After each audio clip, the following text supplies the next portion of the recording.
You're alive. Oh, thank fucking God. Okay. Oh, ordeals after ordeals after ordeals, and I still don't actually know if it's going to, like, save the recording right. Anyway. An hour over, but we'll make do. We'll make do, that's fine. So, hello everybody, I'm Sly09, with me is Vpriz. Yo. Vpriz had some major technical difficulties occur. Namely, my computer fucking died. Yep. I've taken over the Record Keeper stream. I'm safe keeping it until Vpriz is able to get things fixed, so that we have continuity of like all the events up through things. Yeah, last time was FF3. We are still on course for the next event, which is... Yeah, next event, if I go ahead and start this up, and you already know, if you see it in the top left corner of your stream, is the FF11 event, which is a first for Global. Yeah, I believe this is the first one we've ever had. Yep. So, a couple things quick first. Hi to everybody who hasn't seen Record Keeper. This is a stream that normally is going on Vpriz's side on either Sunday nights or this time on Monday. I think this time on Mondays when we're trying to do them now. Yeah, because Sunday just wasn't working out. Right. So, hello to everybody who hasn't seen Record Keeper before. What else do I want to say about FF11 stuff? Yeah, FF11 we just got for the first time. This is the first FF11 event. We've had one FF11 character in the game for... Basically ever. Yeah. It was just, all we had was Shantotto, and that was it. Yep. And now we got 5 characters, and I don't know any of them because I've never played FF11, so maybe people in the zoo will know more about them. Also, to people in the zoo who, again, are, like, experiencing this for the first time, if things seem confusing or overbearing, go ahead and ask stuff about, just ask us what's going on, because we're sure as hell, we're going to be talking a mile a minute about all sorts of big events, boss battles, new equipment, new characters, new abilities, all this jazz, new fights with Ultros, that sort of thing. It's going to be great. Yeah, I mean, we're kind of old hats at this stuff, but we always love new perspectives, so feel free to ask. Yeah, this is a mobile game that's just free to play on, I think it's on Android and iOS, both, right? Yeah, both of them. Yeah. And as you can see down here, it is a game about playing Final Fantasy with all of your favorite characters from across different games, like... In FF6 division. Like... X-Death. My favorite little character. Like, pauses, Gilgamesh. Like, my dude Greg. But yeah, so, let's go ahead and jump into our normal, content. So, these here are the, oh, right, there's a multiplayer, event going on. That's where the... Yeah, this game has a multiplayer, so in order to facilitate that, they introduce new tiers to the fights, and as such, they have new gachas on there. This is a very gacha or like roulette-based phone game. Like, if you've played any phone game before, it's basically you put your money in and you spin the roulette and you see what you get. Yeah. So so every time there's a new event, like there's this FF11 event, and what they do is they have like a banner, basically, slot machine of sorts, for that event that has equipment for the new characters. The characters you get basically for just playing through the game, the equipment's where they get you. So. Yeah, like, basically, you can just jump into this game, get any of your favorite characters, any abilities and things like that, are all game side. The only thing that is tied to money or currency in any sort of way is the equipment. God damn, that's some synergy boost on this. Holy smokes. Oh, you're just diving right in, aren't you? So let's dive right in. So this is the single FF11 banner. Usually there are 2 banners along with a game, but seeing as FF11 is a much smaller realm with only 5 characters, there's only 1 banner, and the other banner is for the raid, for the multiplayer stuff. So let's go ahead and take a look at what we have there. This also debuts a brand new type of what is known as soul breaks. Soul breaks are basically your limit breaks. You build up meter, you fire off your EX move or your super or what have you, and these are just various flavors. The most recent flavor that we've come across now is what's known as soul break. It's basically you perform an entry that does something fucking awesome, and then it starts up a little meter that increases the multiplier on elemental damage the more attacks that you use. Yeah, this definitely has the overly busy UI going on at times, where it's just like, words, words, words. Yeah, I should probably get the chat up, actually. Yeah. So, this is Shantoto's newest staff. Shantoto's the one character we've had in 11. Actually, I want to adjust one thing quick. I'm unhappy with where the volume is at, so I'll pull that up over here. There's going to be some technical things with on today's stream because this is the first setup I've got, so please bear with us. Anyway, Shantoto's the one character we've had, and one character we actually had items for previous to this. So, anyway, Shantoto's Iridol staff activates a lightning chain, which means that, like, you want to be... Like, your entire party deals more lightning damage as the chain is active. Right? That's how it works? Yeah. Basically, you start the entry, the meter comes up, and then you start flinging lightning attacks at the enemy in order to boost the multiplier. Right. So, like, it's unlike a burst in that it doesn't give you, like, commands related to it. It's much more like a OSB in that. Though this is like an 11-hit lightning attack. And, wow, reduced delay on... Okay. Yeah, they actually added that, as a matter of fact. They added, like, the quick cast reduction for the party, just to spice things up. Yep. Alright, next up... Yeah, Velvet's just gonna crush us with the crushing claw. Ah, okay, so I don't know who... Prish? She's the monk, whatever. Okay. Because you got, like, a monk, a thief, and ninja. You know, just like standard classes, and they are basically just, you know, auxiliary multiplayer PC characters. Is like, you can use the same class as this unforgettable character. Who's it? What is the hammer icon next to the attack or magic? That's the little augments. You can crush Rosetta Stones into your weapon to make them more powerful. It's a real thing that exists in the game. Yeah, so like he said, we're gonna be just saying some fucking words, but hopefully eventually they'll start making sense. Right. Yeah. So again, if there are questions about anything at all, I'm willing to just answer anything on them. So, pretty sure the monk has. I actually really like this because the reduced delay for 5 turns is extremely silly. Oh yeah, I didn't actually see that one. That is like real spicy. Mm-hmm. Basically, what we got here is a burst soul break. Mm-hmm. It's a type of limit break wherein you kick off with a super powerful entry, and then your attack and defend commands get replaced with these 2 burst commands right down here. Yep. So you start with Prish going ahead and giving the enemies a drop kick, and then you get your attack becomes spin combo, and your defend becomes headlong tackle. And it tells you what these do. The tackle lowers your defense, raises your attack, and then the spin combo does extra hits based on how many different monk abilities you've used. Resetting. Oh, I didn't even notice that. You have to like spice up your combo, get a style ranking. Right. Yeah. You gotta. If you're gonna get the SSS rank, you can't just use the same stinger. Walk the plank. So Leon here. Ooh, that's actually really good.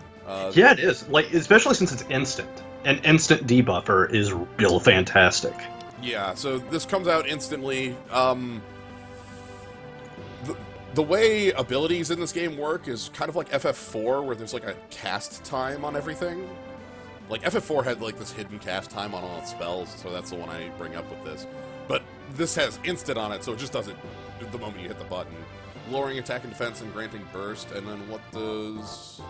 2 commands? We have lowers attack and lowers defense.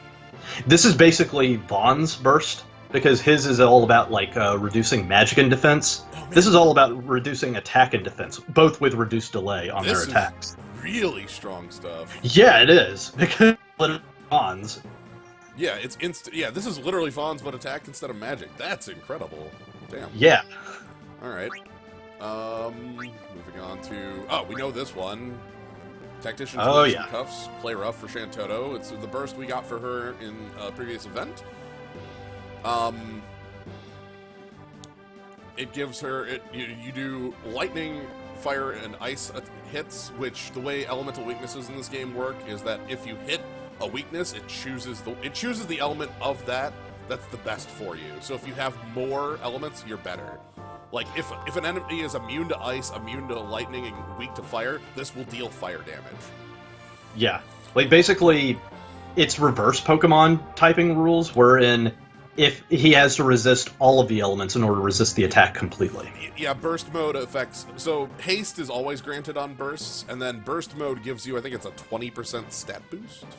Yes, to everything. To everything? Like... So when you use a burst and your commands get replaced, so this replaces Shantoto's command with fire and ice play, which is lightning, fire, lightning, ice, so you can hit on whatever. Yeah, this is a strong as hell workhorse burst. Since it hits so many elements, also it has a reduced delay, which means that she can cast them much faster than most mages can. Yep. Monsoon Jinpachi for... Oh, Prishian. Restore moderate health to allies based on their max HP. Grant them Last Stand and Major Regen. That's... Last Stand is Guts. So, yeah, Guts is good. Yeah, Last Stand is Guts. If you would die when you have, like, Last Stand applied, you go to 1. Well, you don't go to 1. You go to 1% of your max HP. But it's the go to 1. People don't die when they're killed. Yeah. So this is good healing. That's actually really good healing stuff. Damn. Yeah, like, since it's 40%, it's not based on anyone's mind stat, so she doesn't have to care about her stats in order to use it. Yep.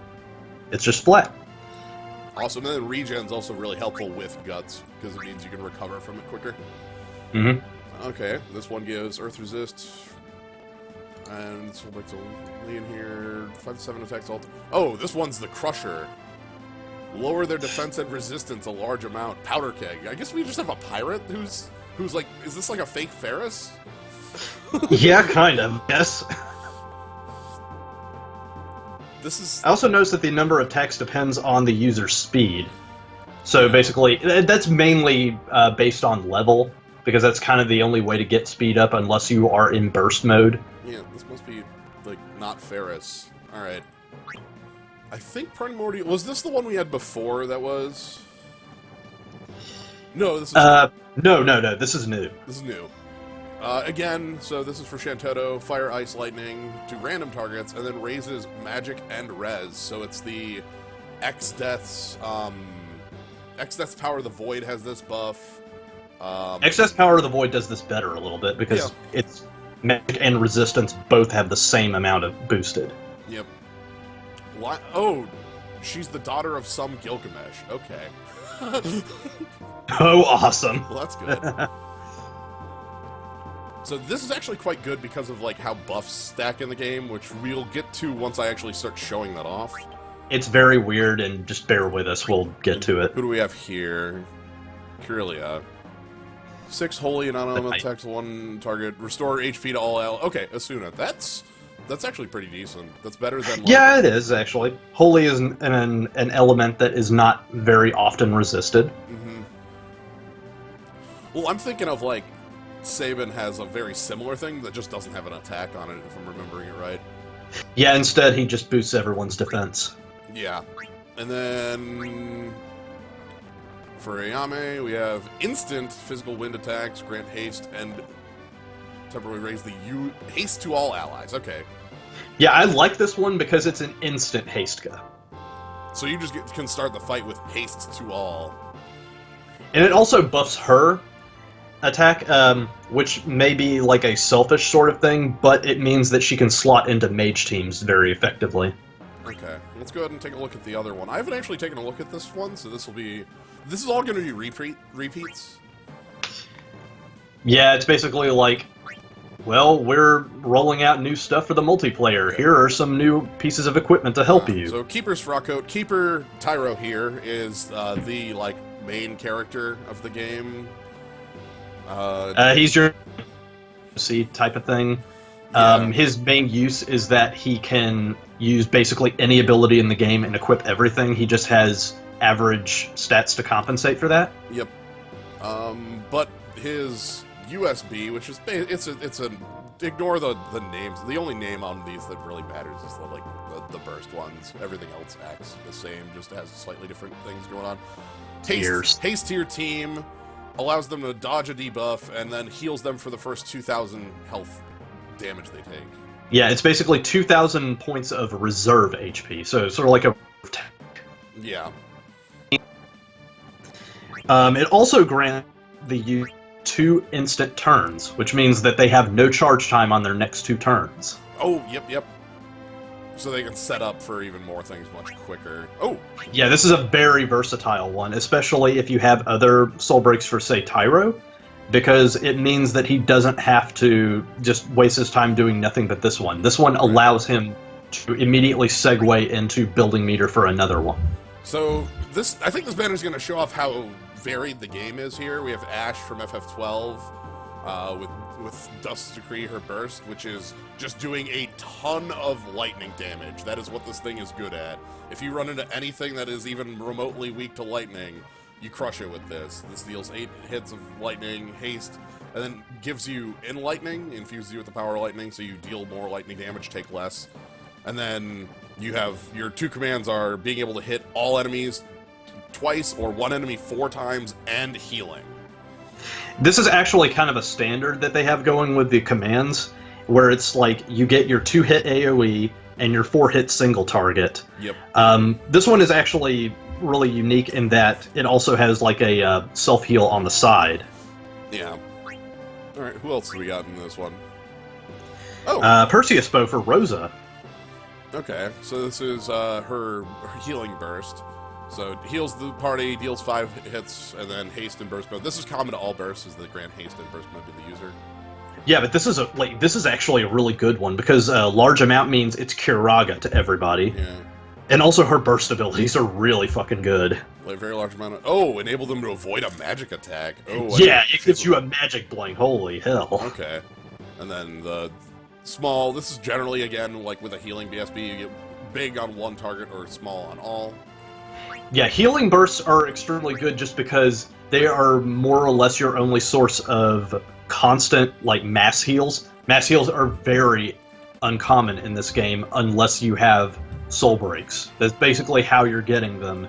And so being able to just cast even Cure at ability speed is amazing. Yep. Adia's Valkyrie here gives her burst soul break, Maelstrom, hits for Dark and Ice. It's more ice because it infuses you with ice, power of ice. Yes.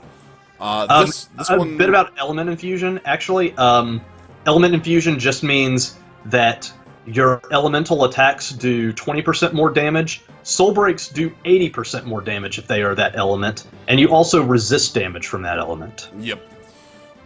And so with hers here, she has one that hits all enemies, like we talked about before, but lowers her defense and raises her magic. And then she can do between 3 and 6 hits, depending on how high her magic is. Magic threshold is fairly high for this one. Yeah. Let's quick sweep over what we got here. Okay, we got... oh. Sabin, alright. Tiger Fang for... 8 attacks to 1 target, and enable... Okay, physical blink your party. Alright. That's pretty good. This banner seems like a lot of older things, but not that bad. Yeah, you know, like, the bursts are really good, though. 8 Holy and Fire, so this one's for Pelham. Again, we have 5 games we've hit now. Yeah, this is a very powerful workhorse one. Holy Fire, Lightning, and lower their magic and resistance, which stacks well for... Yeah, this is a damn good one for Palom. Yeah. And then we got squad. Oh, Goichi boy. Ah, this one's my favorite for Fran because it's the break is called Pinpoint. Deal 8 ranged physical lightning and non-elemental attacks to random. Yeah, random just basically means you are like. For me, it's literally the juxtaposition of the name Pinpoint versus random targets. Oh, well, you know.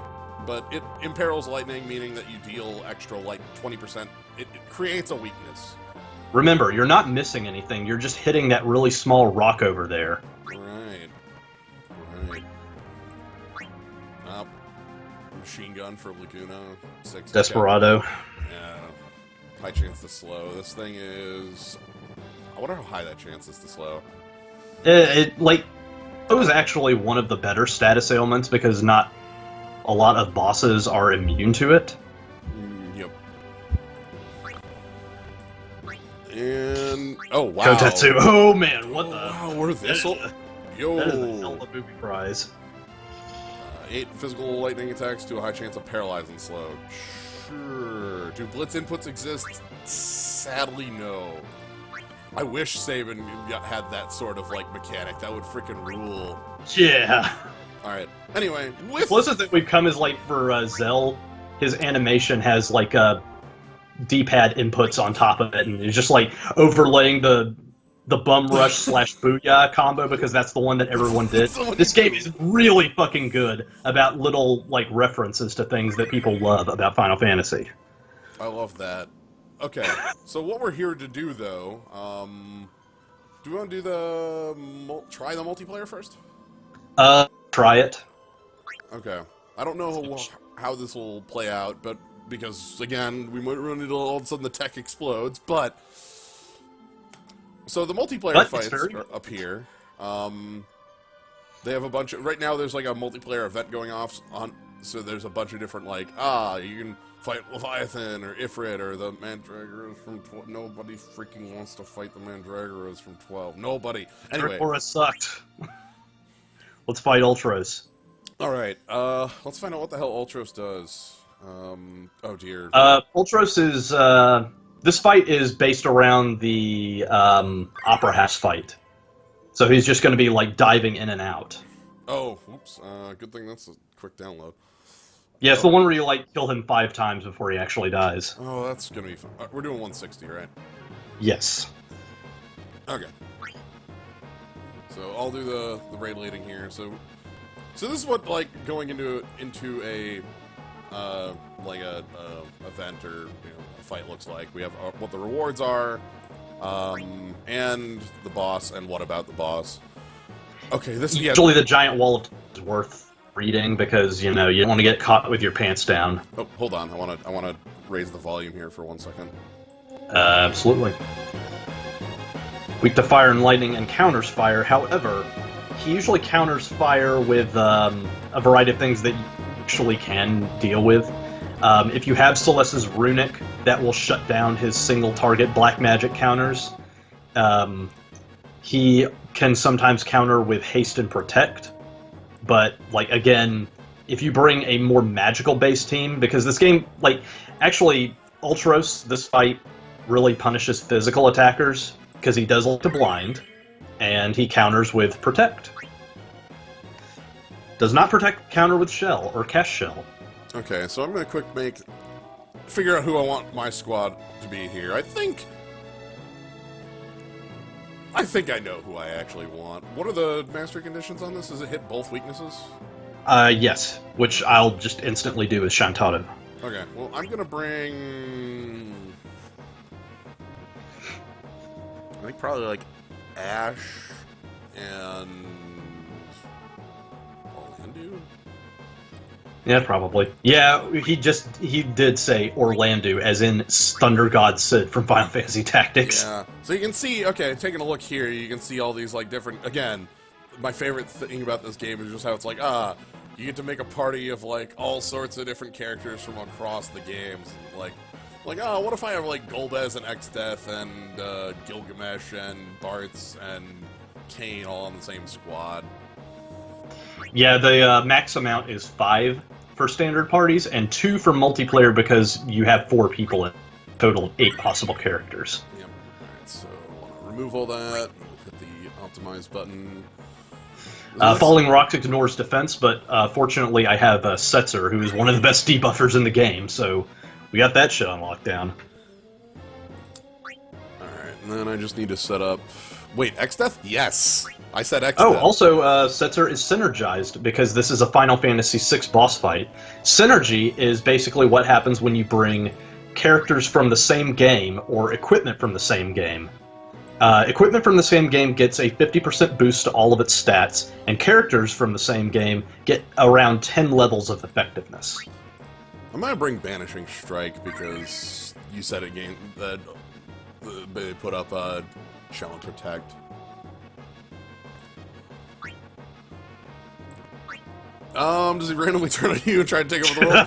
sometimes he just... I have him cast, like, Neo Almgeist, and it rules.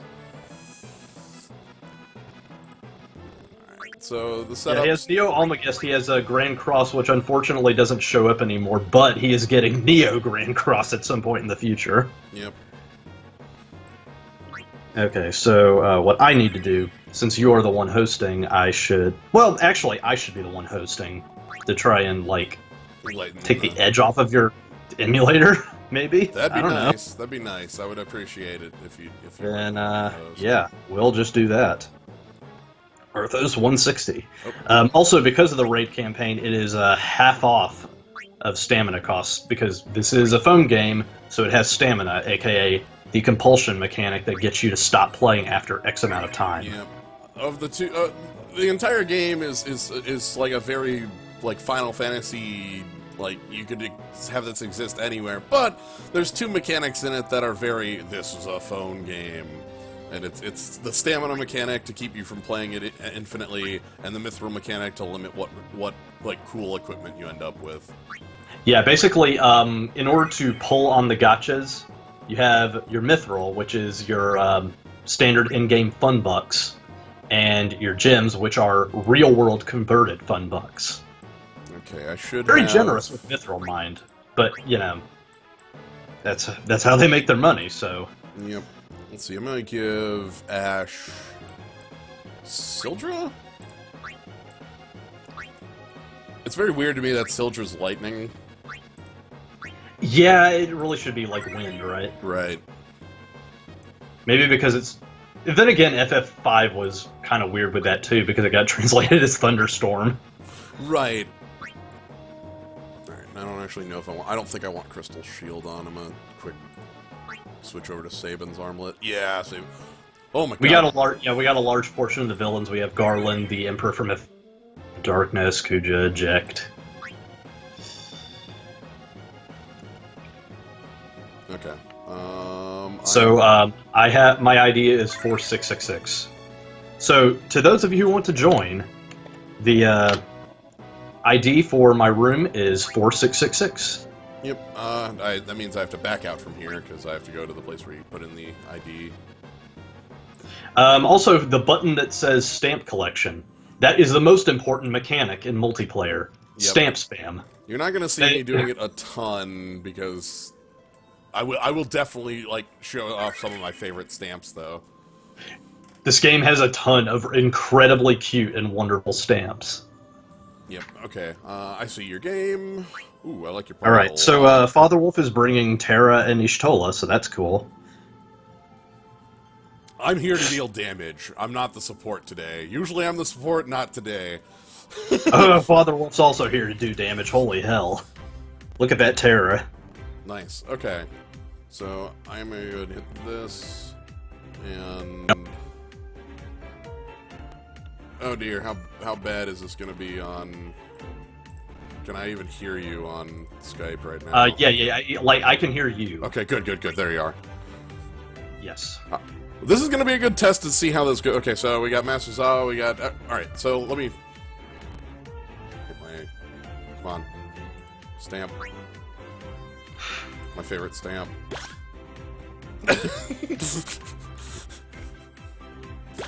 I love that Chocobo. Here's mine. Alright, so we got, Oh, so this is going to be your first the first battle we're going to do, it's going to be very hectic with a ton going on. It is the liquid flame with the thumbs up. I love liquid flame with the thumbs up is my second favorite. I'm also a fan of Funga. Everybody really likes that one. The Mist Dragon with I got this. I've been waiting. I love these little stamps. Yeah, stamps are the way that you communicate with your party members during multiplayer. Yeah. It's a good way of communication, even if it's sometimes a little too broad for like more complicated stuff. No worries, says the Tonberry as he steps closer and closer. Oh yeah. Put that. Oh yeah, you got it. Missed opportunity. One of the best puns in this fucking game. I only have so many stamps right. Oh, wait, there it is. There's my other. Yeah, I'm really sad that they have a hard stamp limit. I don't even know, like, who is this sassy child? Who is this sassy loft child? Yeah, like that's. Alright, are we. I also like the mag rotor from FF6 going, "Let's roll." Well played. Alright, I hope this works. Yeah, me too. I'm gonna see. Okay, so I'm in. I'm waiting to get in. It's my Oh, again. hell. This is where. This is where the magic happens. This is the part I was a little worried about. We didn't get a chance to test multiplayer before this because we had a lot of other problems, like OBS being a giant pile and me wanting to set up all these new things on the left-hand side to make it so that it's not a giant black box. Even though there's a giant black box on the right, don't worry about it. That black box on the right is going to get filled by stuff later. Okay, you're dead. I'm dead? Okay. Yep. Alright, so multiplayer ain't going to work on my end. Damn. Which means that it's not going to work for any of us because you are the one with the eyes. I know. You can fight. That'll be fine. Like, I'm not going to just... I've got work to do, dude. Well, oh, God. Yeah, now the app is frozen. Okay. I kind of... Well, that's clear.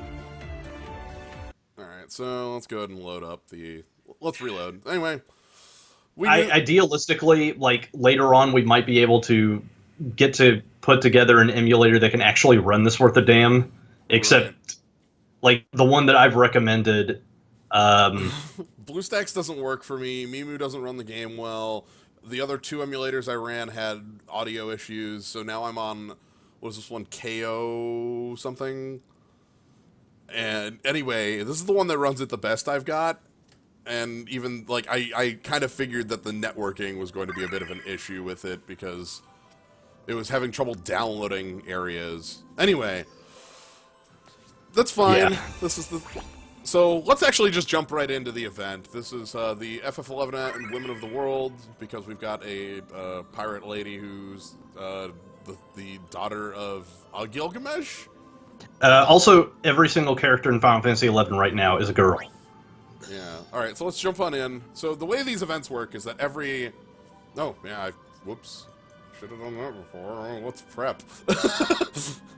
Well, I can talk about this. What's prep constantly getting owned by tech for 5 hours? Right? I'm just going to continue getting dunked as Sid Raines looks at me. Anyway, speaking of that, I guess that's later. Man. Yeah, basically... hopefully we can get multiplayer working as long as I can just, like, on the off chance that maybe it's just a version issue with BlueStacks. Yeah. Probably gonna give Slayo my copy and see how it rolls. So, yeah, the way events work is that they roll out... Every week, we get on Thursday, we get, like, the event, and then on Sunday, we get the ultimate fights from the event. The banners are similarly staged. Banner 1 usually comes out with the event, and Banner 2 comes out with the ultimate fights. So, and then the way the events work is that they go up in difficulty, costing more and more stamina, and giving you different character rewards. So, like, this one is, like, difficulty 2. That means the enemies in it are level 2, level 9, 17, 28, 35. And then we hit the Elite Dungeons, which is where we're going. And down here, we have the Champion events, which start... Oh, you haven't even touched these yet. Nope, I left them for today. Well, alright then. So... yeah, like, difficulty is basically the level of the enemy, which is to say, it's real and fake at the same time. Right. So this is the Dragon's Call, Champion Plus fight, difficulty 99. It is a fight against the Dread Dragon. And then, if I scroll down a little more, it's a fight against the Black Dragon, which is the exact same dragon.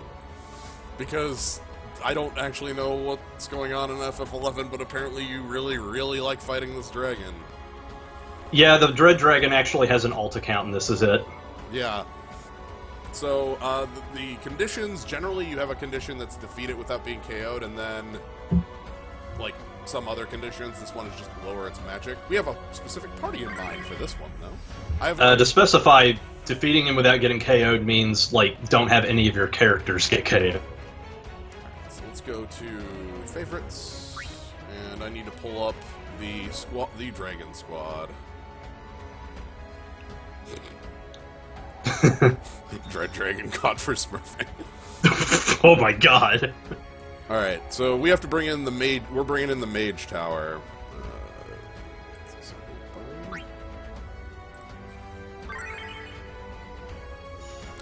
This is... Yeah. We are going to crush a dragon with the power of magic.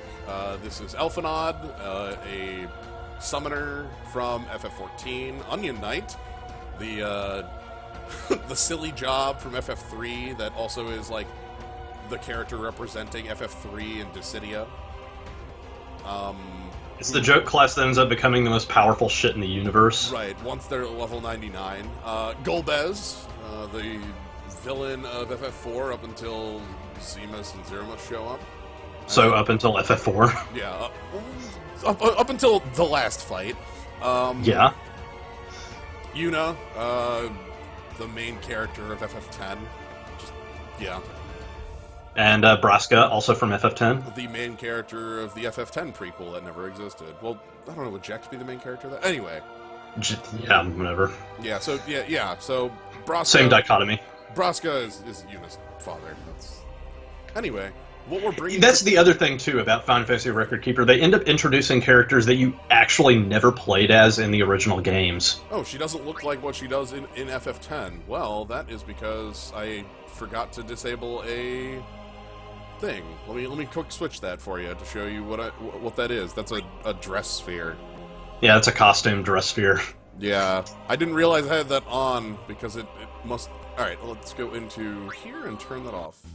Yeah, it's purely cosmetic, but, you know, you can change the sprites. This also has a bunch of interesting effects in that, for example, Child Rydia has an adult Rydia outfit, and Hope, Stupid Kid, has adult Hope, and vice versa. Well, I can show off that you can swap between them is what I want to do. Yeah, basically. It's not like swapping between them. It's not like I want to use one or the other. I just wanted to show that they existed and why it's that way. And also yes, because it's cosmetic, but it's sometimes like you just want your character to look a different way. My favorite silly one is that they have the the cloud. Where is it? Yeah, they have the Advent Children. Cloudy Wolf. No, I really like Tifa's Advent Children outfit. They have that one, and it fucking kicks ass.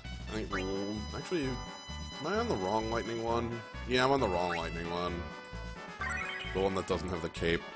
I don't use lightning, so... Anyway, that's all getting sidetracked. Let's jump back into the fight. Also, let me turn on the little party windows, so I've got those up on the right. So you can see the party. We have, so Elfinod and Golbez are our damage dealers in the fight. They're going to be, Golbez is going to be doing a lot of dark damage, whereas Elfinod has a variety of moves to use. Namely wind and summoning attacks. Onion is playing a support role with full breakdown to hit a metal condition, and a secret move to hit a secret metal condition, the reason I'm using the mage party. And then Yuna and Braska are playing support. I don't need to support in this fight, it's a little too much for what we're doing, but yeah. Onion has a specific ninja magic move here called Phantasm, which we'll get to see in the fight. Basically, Onion Knight has just a completely crazy variety of skills and skill sets that he has access to just because, you know, he's the Onion Knight, he can do anything, equip anything. It's kind of his bag. Onion Knight is very interesting because he is a character that can basically be spec'd for any role, physical or magical.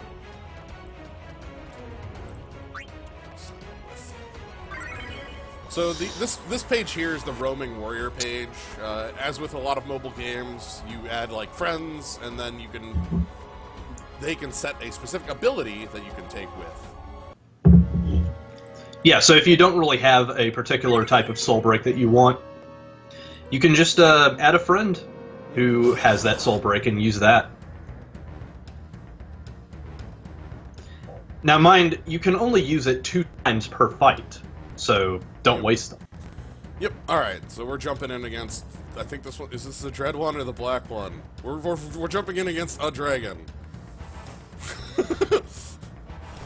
Yo, it's Final Fantasy, let's fight a fucking dragon. I guess. We're gonna fight a dragon now, alright?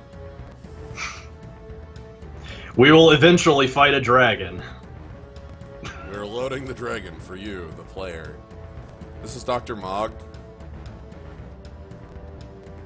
Dr. Mog tells you all the tutorials in the game, and he's also kind of an asshole. It's kind of, yeah, let's say it's kind of. As is befitting of. Yeah, I think it's Dread first. So, game.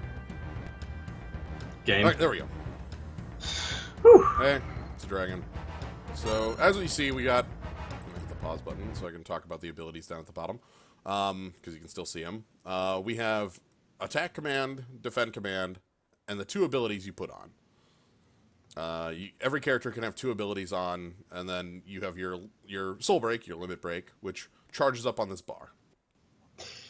And the 2 abilities are limited specifically by what tier of skill that character can use. Yep.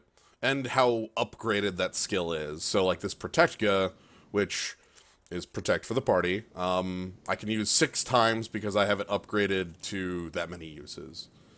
Same with the Curata. So we're going to go ahead and apply the Protect, start the beatdown, apply the full break. The whole thing, too, is that the Protectga and Shoga, for these harder fights, are going to be your bread and... This is a game that is all about just, like, buffing yourself out the ass constantly.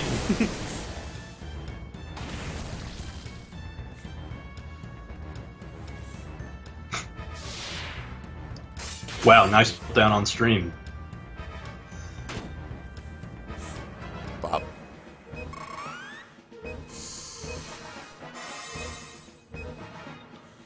So, like, Golbez is actually going to apply Doom to himself to gain a magic boost.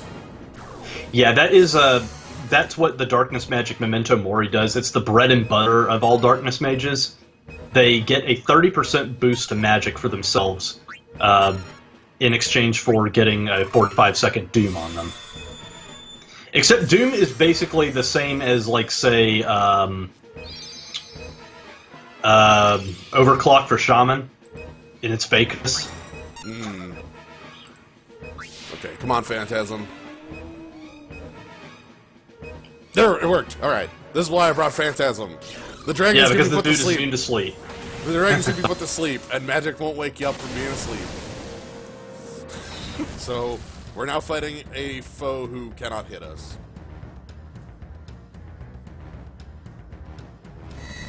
Yes, Doom in extremely perverse circumstances, such as things that do more damage when you are inflicted with Doom. Yep. Such as the move that he was using, Dark Zone, which does additional damage if you're Doom. Anyway, this is Braska's Soul Break Summoner's Dream, which ups everybody's magic and cast time, as well as putting regen on them all.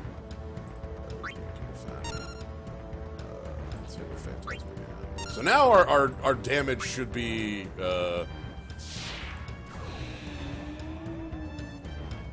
way too disgusting for this guy. Yeah. But I wanted to bring Phantasm to show off that Phantasm is very silly and we can just put this dragon to sleep. It's not very often that sleep comes up, but when it does... And we just put him in the gravity hole and this dragon gets to go away. Zone is a still really good move, but I find myself using Dire Heal a lot more, but it's basically Chain Drenga. Yeah, it heals on it. The, Dark Zone is still stronger, though. let's see. So this should finish off with this Chain Thundaga, which is just 2 Thundaga hits. If this is a fight that you are having that is being a wall to you, try putting the dragon to sleep. Despite the fact that we're like overpowered as hell, we are going to at least try and I built these like strategies and stuff. Yeah, I built these specifically to show off the interesting mechanics of the fights that we're going to be doing. So, by the way, we also have Wandering Newbie who streams these on Sunday nights around 7:30 CST. He does a very different approach from us. He likes to use parties that basically don't rely on soul breaks at all. The one he affords himself is just like the most party heal. Yeah. Alright, so... To show go through these, you can clear these events without having to rely on stupidly overpowered soul breaks. Alright, I wanna... So... The trick here is that Dragon Fight number 2 is exactly the same as Dragon Fight number 1. Motherfucker. Like... It's the same dragon! Except for instead of having AoE Poison, he has AoE Sap, which is poison. Oh, wait a... This is a great way to introduce new people to the game. I know! And then fight the same idiot dragon twice. This is what you get when you play for Final Fantasy Record Keeper. An idiot dragon that just falls asleep shows up and you just get free stuff. It's really fun. I'm glad we showed off this game in its proper environment. In all honesty, the game is really, like, it's had some major growth spurts. If you tried playing this back when it first came out, you would hate it. It was hot garbage. I even brought 2 healers to this fight. Why did I build this team like this? I'm a maroon. Ah, the third strongest dragon. Alright, well, hopefully we'll get to see Golbez and/or Elfenod do their thing. Yeah, I also wanted to point out about Golbez. He does something that no other mage in the game does, that is, he is a mage tank. He draws aggro to himself, and he has a boatload of defense, despite being a caster. Yeah, he is. He is the buffest mage. Oh no, we got attacked once by the dragon. What will we do? Also, what Sly09 is doing for Onion Knight is one of the most popular burst soul breaks in the game, Vessel of Fate. It boosts everyone's attack and magic by 30% and gives them haste. Yeah. This is actually an incredibly powerful tool for creating, like, hybrid teams, because you can just mix and match whatever. Yep. I like it just because it gives haste to your party. I'll also note... That's actually... I'll also note that I'm certain that this runs better on phones than it currently is on this emulator, so... ooh! I don't think we'll have a problem distinguishing the two. Though I will say that this game is largely made for iOS, so if you have an iPhone, then good. It runs basically fine on most Android systems.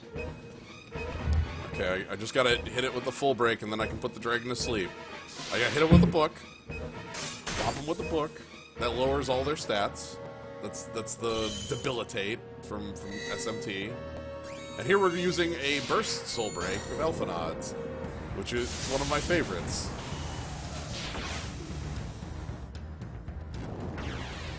Yeah, wind damage on a caster is actually very rare right now. Elfenod fills a very important niche. Yep.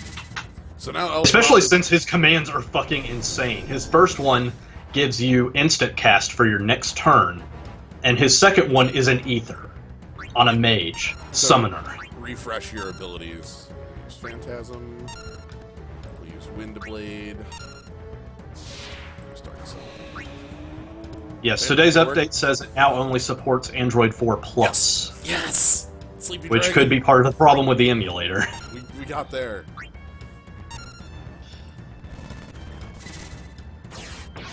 So Windblade here does 4 hits, and it makes your next attack instant cast. Okay, it doesn't maintenance. That makes actually because they say, oh, we're gonna do maintenance on like the 24th or some shit. What's that is? 24th plus X, where X 20XX. an amount is. In the year 20XX. Anyway, goodbye, dragon. We put it to sleep, and now the dragon's ult has been defeated.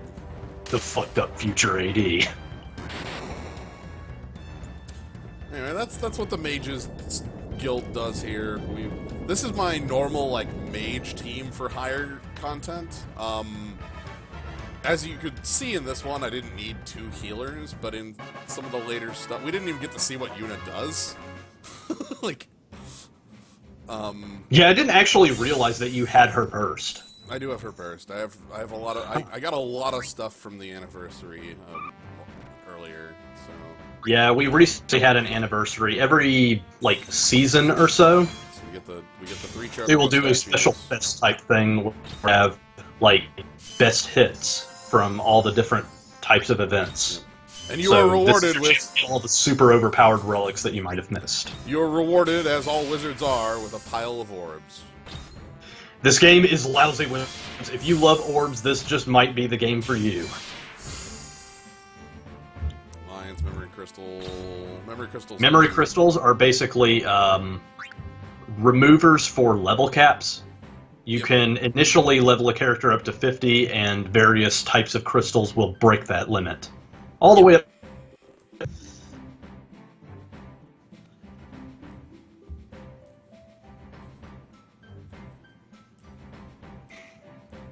Sleepy Dragon is absolutely some streamer's name. It's actually mine.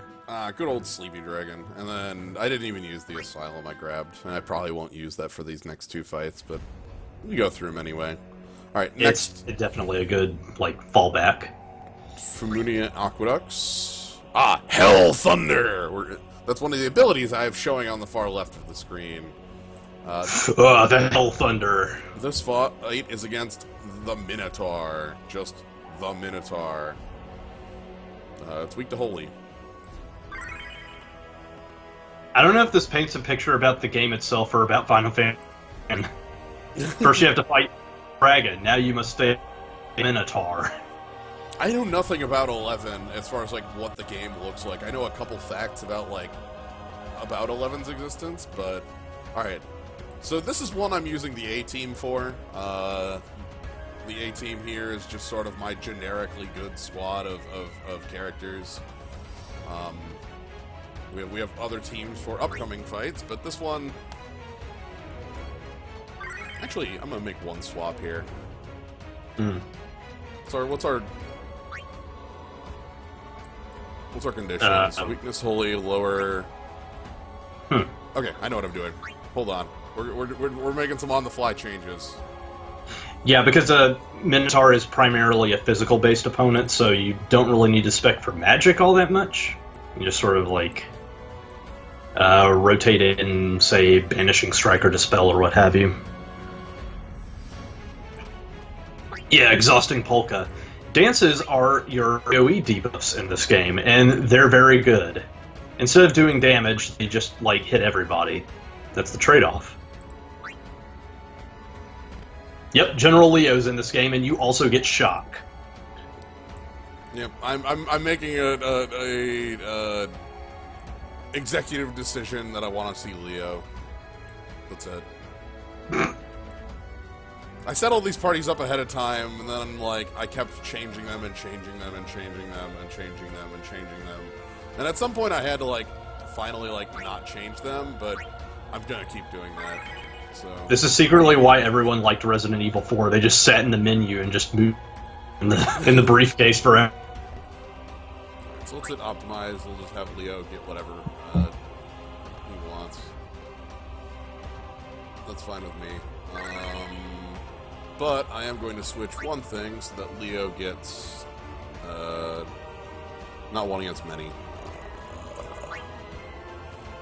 This game, if you like inventory Tetris, this has a lot of that going on. Alright, so I could just end this fight by giving our buddy Orlando a powerful move, but we're not going to do that. I'm also going to take... I'll take most of Hi, them. it's me. I'll take you with. Alright, go ahead. That's like having a wall. So I guess I'll admit, like, Setzer's Burst Soul Break is one of the best debuffing things in the game, because it does a shitload of debuffs that all just stack on top of each other. Okay, look at that Minotaur at the bottom there. You can see it in the background. That's That's what we're fighting. Oh, that's a fucked up jaw, my man. Does Saban suplex a train in this? I don't think Saban... Yes. Does he? I think so. Okay. I don't know if... I have to assume one of his soul breaks is just suplexing the damn train, right? Like... Yeah, it has to be. Like, he's, like, you're just... Like, Saban's OSB in the next Final Fantasy event is just gonna be, like, him grabbing Doom Train and just suplexing that shit on the enemies. Alright, well, let's... We did have the Phantom Train as, like, a boss... a multiplayer boss fight. That was silly. It's really silly because I love Wheel as an attack. Alright. It's also extra silly because you like Ultimate Ghostly Whale. I do. Alright, so I brought in General Leo because I super love having him around. We're gonna start the fight by having... We're going to have Orlando use Life Siphon to build up his bar. You're gonna Vessel of Fate. Oh boy, I forgot to take those off on here. So I guess I'll start talking about these various characters. Orlando here, basically he has an extremely busted skill set and has crazy high stats as a joke, because that's how he was in Final Fantasy Tactics. Yep. His he has two soul breaks. He has his burst, which is not something that Slyo has, and thus, yeah. What he does have is his Overstrike soul break. A gigantic, meaty hit that breaks the damage cap up to 5 nines. We're definitely gonna see that in this. Yes. But yeah, his burst soul break is just him using every single sword move he has in the game. Anyway, here's Shock. Oh, look.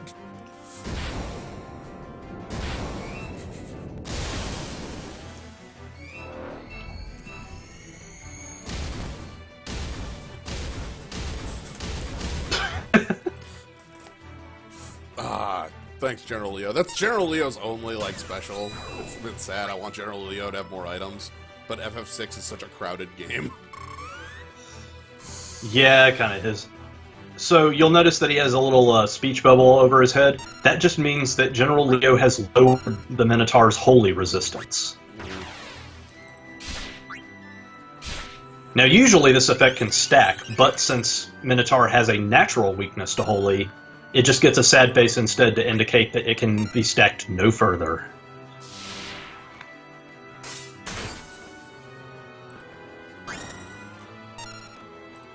Alright, we're gonna finish the fight with Orlando's OSB. But I'm gonna show off your Mostly Mega Flare to show off my Mostly Mega Flare is a really good name, by the way. Yeah, assuming that it doesn't kill him. I don't think it will. Here's hoping. No, actually, with the full charge, it might.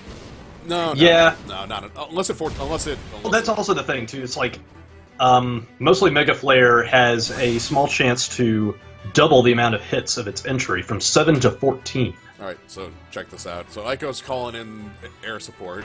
I love this.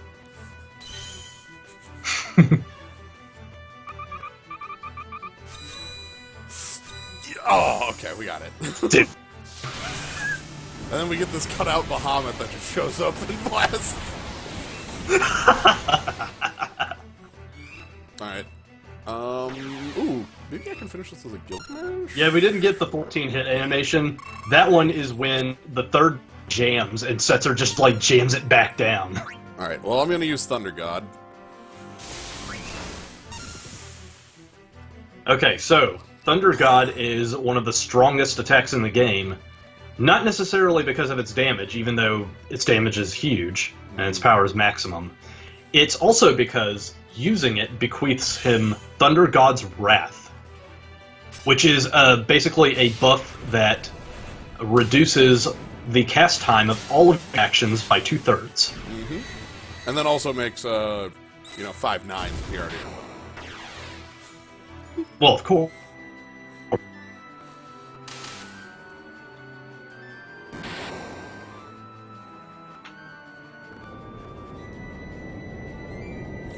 Like, unlike bursts, which are generally self-sufficient, because those commands are also building meters, so you can basically just, like, fire off your burst, and then keep using the commands until your next burst is ready. And you just keep that going forever. Using OSBs are all about, like, setups, buffing yourself out the ass, trying to wring every single bit of damage out of that one meaty hit. Sorry, I'm setting up the things on the side so that they are ready for our next fight. Got it, Coach. I didn't bring these up for this fight because I had made these in advance and they were slightly incorrect for our party we used in this fight, but they will be correct for future fights. So now you know. Thunder God Sid is just as busted as he is in tactics. It's very silly. And we get Hell Thunder, which is a new skill type, Witch, which is why it has a little broom. This does 6 thunder hits, and is basically made to work with, like, chaining abilities. Yeah, basically, the Witch skill set, we should probably go into skill sets a little bit, go into the menu, because this emulator is hell. I know. Basically, skill sets are collections of abilities that you can craft by using your orbs. You basically, like, use your orbs in order to make abilities and also increase their uses. Different characters have different tiers of skill, have different tiers in skill sets. So, like, you have maybe a 4 in combat and a 5 in Dragoon or what have you. And you can basically use the skills associated in those respective tiers.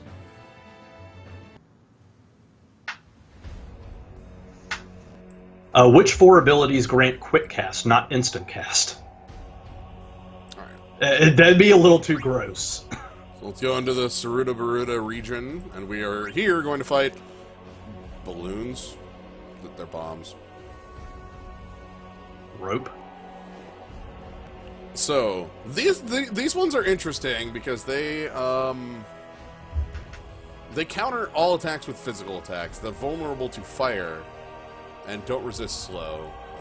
So we're gonna have to slow one. We have to lower one's attack and then do one without being KO'd. So enter.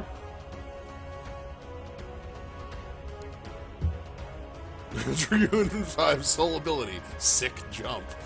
So Not gonna. It's a sick jump. Goodbye here. We're going to go ahead and pull up the Disco Squad. I'm really excited for this. Is my favorite squad we're using today. Like, the best part in transitioning in regards to difficulty in Final Fantasy Record Keeper is transitioning from what would make my A team stronger to what team should I use today. So, they only deal physical damage, so I'm only bringing Shell rather than Protect. Actually, I just realized something.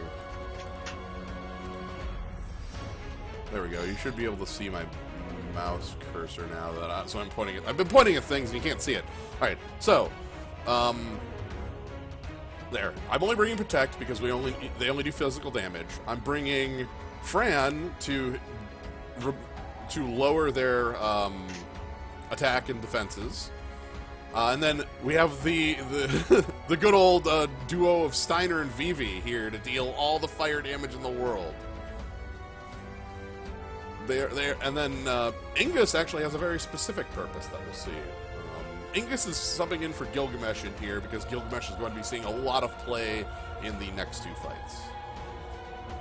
Ingus is from Final Fantasy III, and honestly, he's one of the best knights in the game just because he is extremely versatile. He has a lot of skill sets that he can tap into. Just to show off a skill set, I'm going to go ahead and get usable here on... this is the usable equipment by Steiner, and then also Spellblade, combat, and knight abilities. Spellblade is very relevant in this game because it's literally equivalent to magic, like 1-to-1. This time I'm going to have, I think Zill's going to help out this time, so...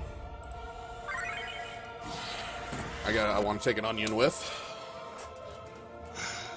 Yeah, I wasn't lying when I said that Vessel of Fate is the most right to use in the game, just because, like, it's... Like, using it as a roaming warrior is the backbone of a ton of different teams.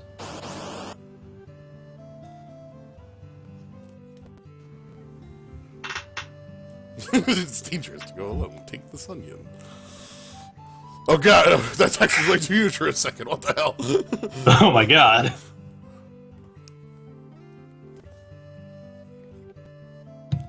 Slow eat onion. No, I'm not gonna eat the onion. I am ambivalent to onions, which is to say, like, I don't actually care for, like, onion rings, but I'm fine with onion, like, I don't want to eat an onion, but I'm fine with eating onions, if that makes sense. I'll put onions in if the recipe calls for it. No, that's cool, but I don't want to bite an onion. I don't know many people that just want to eat an onion, you know? Like, Understood. An onion crunch. Like, no, like, I just, like, if you have the chili and the chili has onions in it, that's going to improve. All right, here we go. We're in the fight, now that I don't have to talk about onions. All right, so we're fighting some balloons. We're going to start off with Fran using her... burst, which is Gaze of the Void.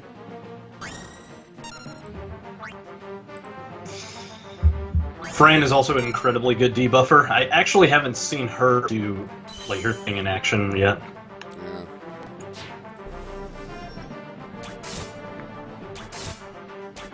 So it's not doing much damage, but it's lowering all of their stats.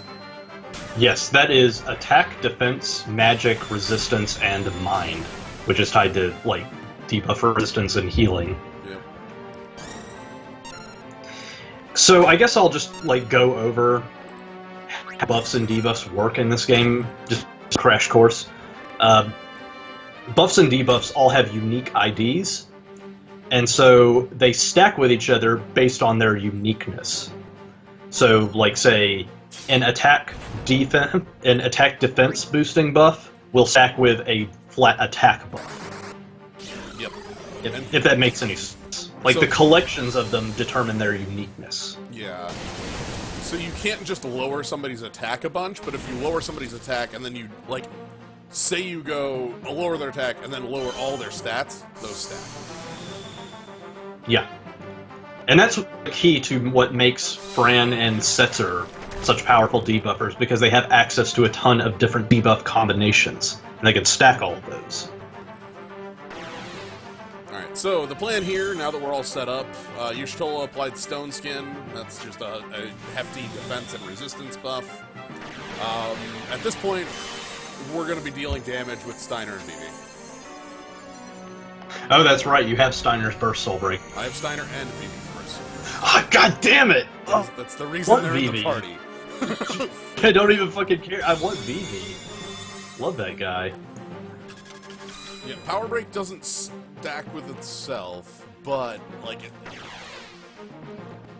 yes, so Steiner here is going to be using Elemental Sword effect. So, here, I'll show off that with Steiner's in the next turn. Actually, so Blazing Twin Strike. We It used to be very good. Until they started giving him the 10 armor, which gave him his ability to lower fire resistance and do lots of fire attacks. So they decided that he was going to be a fire spellblade knight that was designed to work with Vivi, who is also fire themed. Well, these aren't bombs; they're balloons, which is the same thing, but apparently fireworks on these specific ones. And in fact, a lot of Steiner's newer soul breaks have Vivi in the animation.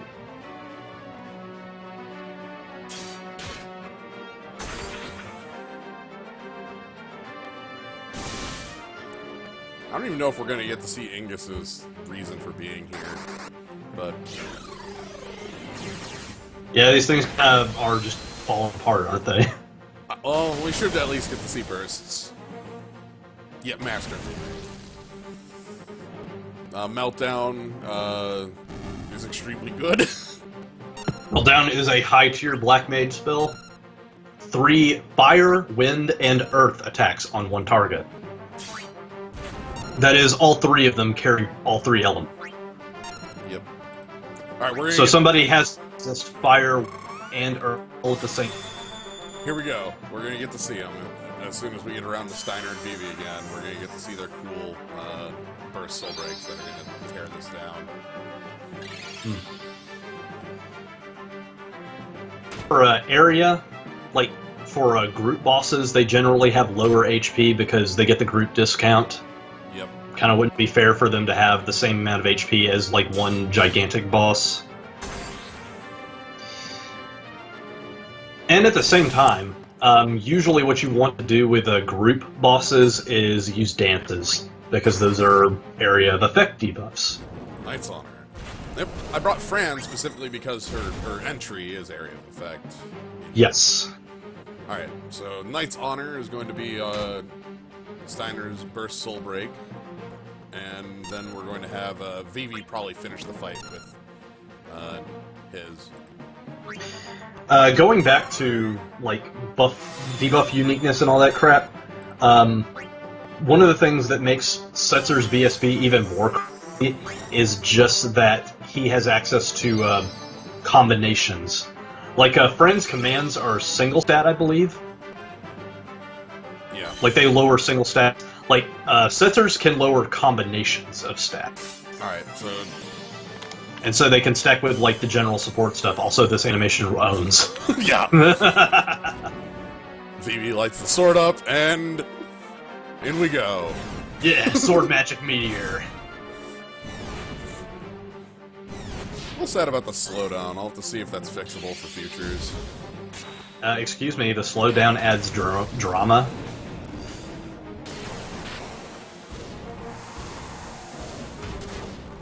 Like I said, we'll workshop this. Yeah, again, this was short notice, but we're working to improve.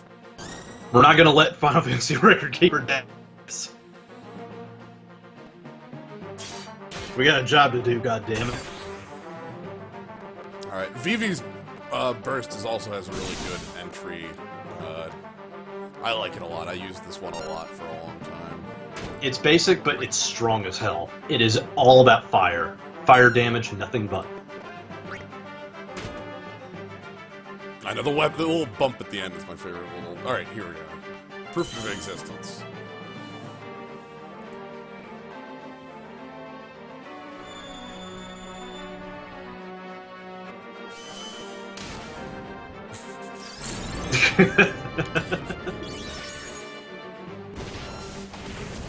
And Vivi just lights the place up. So, the sad thing about Vivi is that if you don't have his burst, or, like, any of his newer stuff, it's hard to, like, slot him in, because all he has is Black Magic 5, and that's it. Yeah. Granted, he's very good at what he does, still. Right, he is the Black Mage. Alright, so I got to have the Disco Inferno go off. That's what I wanted.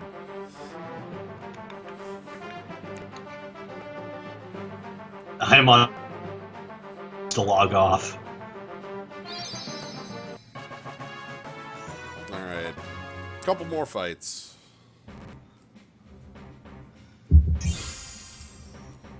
Yeah, I'm thinking about Meteor Sword, and probably it would just miss half the time, so that's kind of a bummer. So sometimes you forget that there's a metal condition when you build your team. And also sometimes it doesn't matter. The way metal conditions work is that there are a total of 18 metals. You need 15, or 5 out of every 6 metals to get champion status. Sometimes less than 18 metals, and the buffer lowers itself accordingly, but these fights where there are 3 conditions on top of the normal ones, it's basically just like you can afford to ignore a condition as long as you perfect everything else. That's it. Steiner, Vivi, and Onion Knight can't reach 99. There are specific items that let you break levels. So Onion Knight is actually at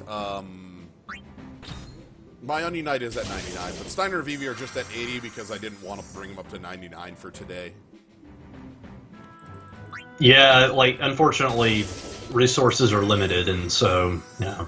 Abyssal Shards. That is the ice version of Hell Thunder. Yep, it hits 6 hits. Which is a very powerful skill set. It's all about enabling fast casting.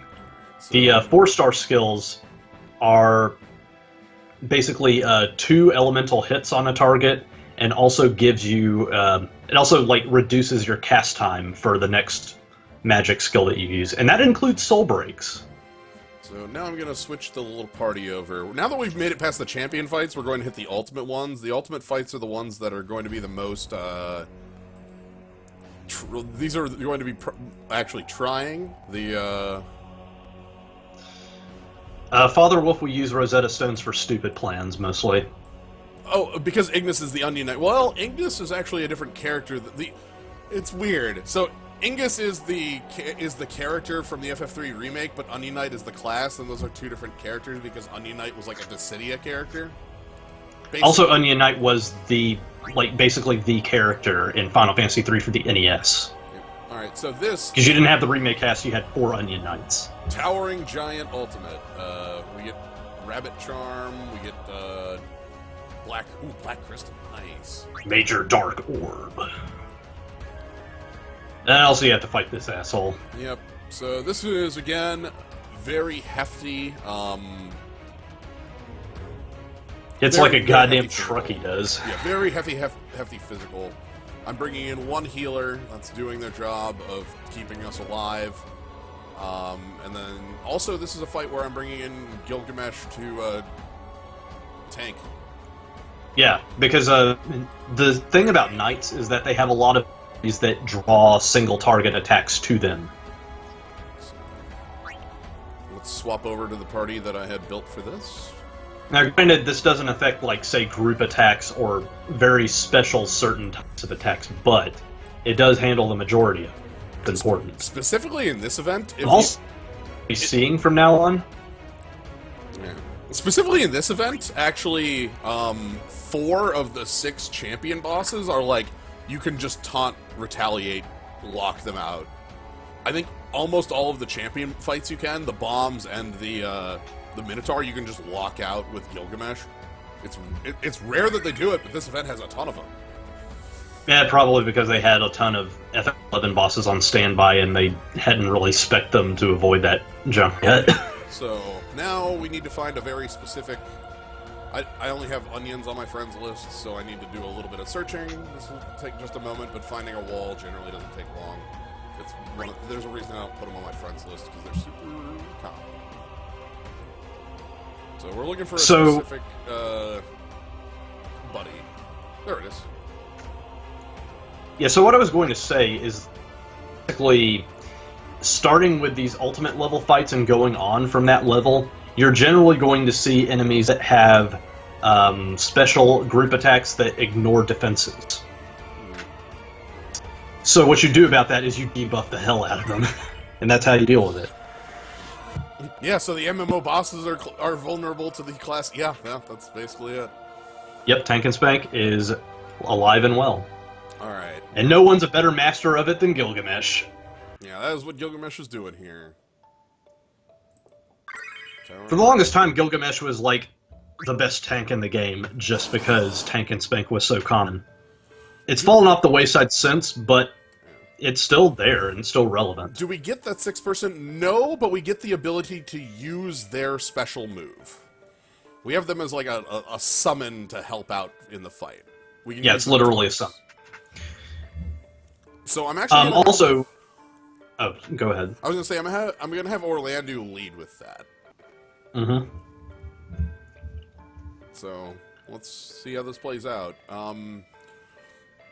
I'm sitting here thinking, like, well, I'm slightly worried about the Shadow Lord fight because of the emulator itself, but we should. Well, he is the final boss, so. So we want a Vessel of Fate.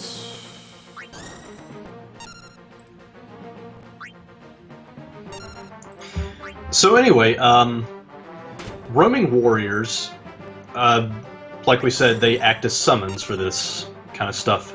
But also, if you have a burst soul break as your roaming warrior, then the user is allowed to use that roaming warrior's burst commands. Yes. Otherwise, any soul break that you use, including the entry, not the burst itself, the entry for a burst soul break, is dependent on the roaming warrior stats. It's a little bit of give and take, and it's honestly kind of a weird system, but like more or less, it's just mostly dependent on the roaming warrior stats. The burst commands that you get from the roaming warrior are based on your stats.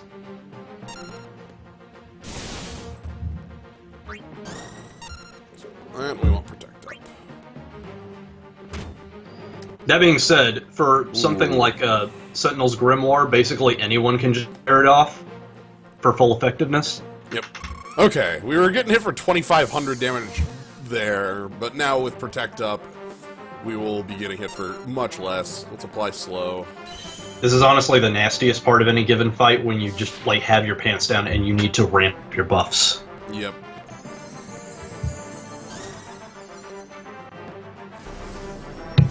Minfilia here's ability raises your attack by a very large amount and also gives you Last Stand, which is the guts. So even if we would fall over dead, we get one last chance. It's one of my Guts is extremely important, even more so than Re-Raise, which is also in this game, because Re-Raise doesn't give you your buffs back. Yep.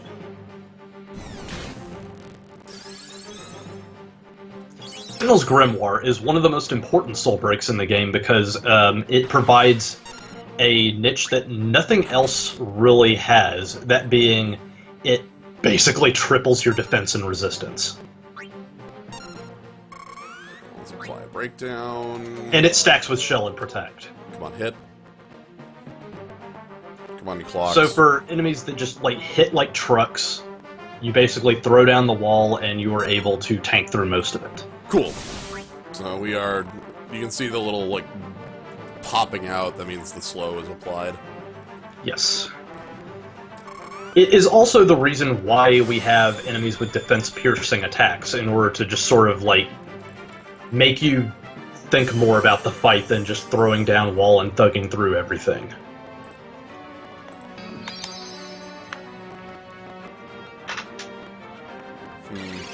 I'm just looking to see if there's anything I can do to improve the performance on this, and nothing I can do in the middle of,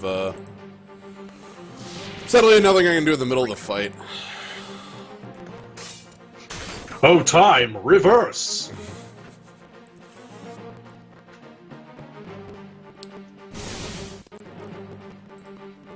We're already on the...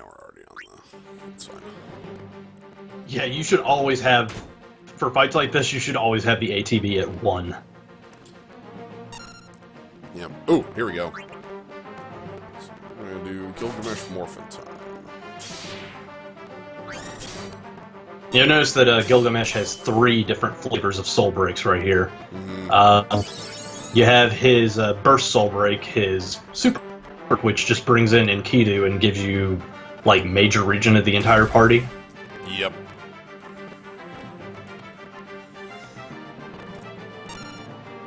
Power breakdown will lower their attack.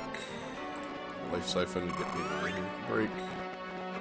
Griffin is a staple of a lot of physical attackers just because its only purpose is to do damage and also build meter very quickly. Because it charges up your meter.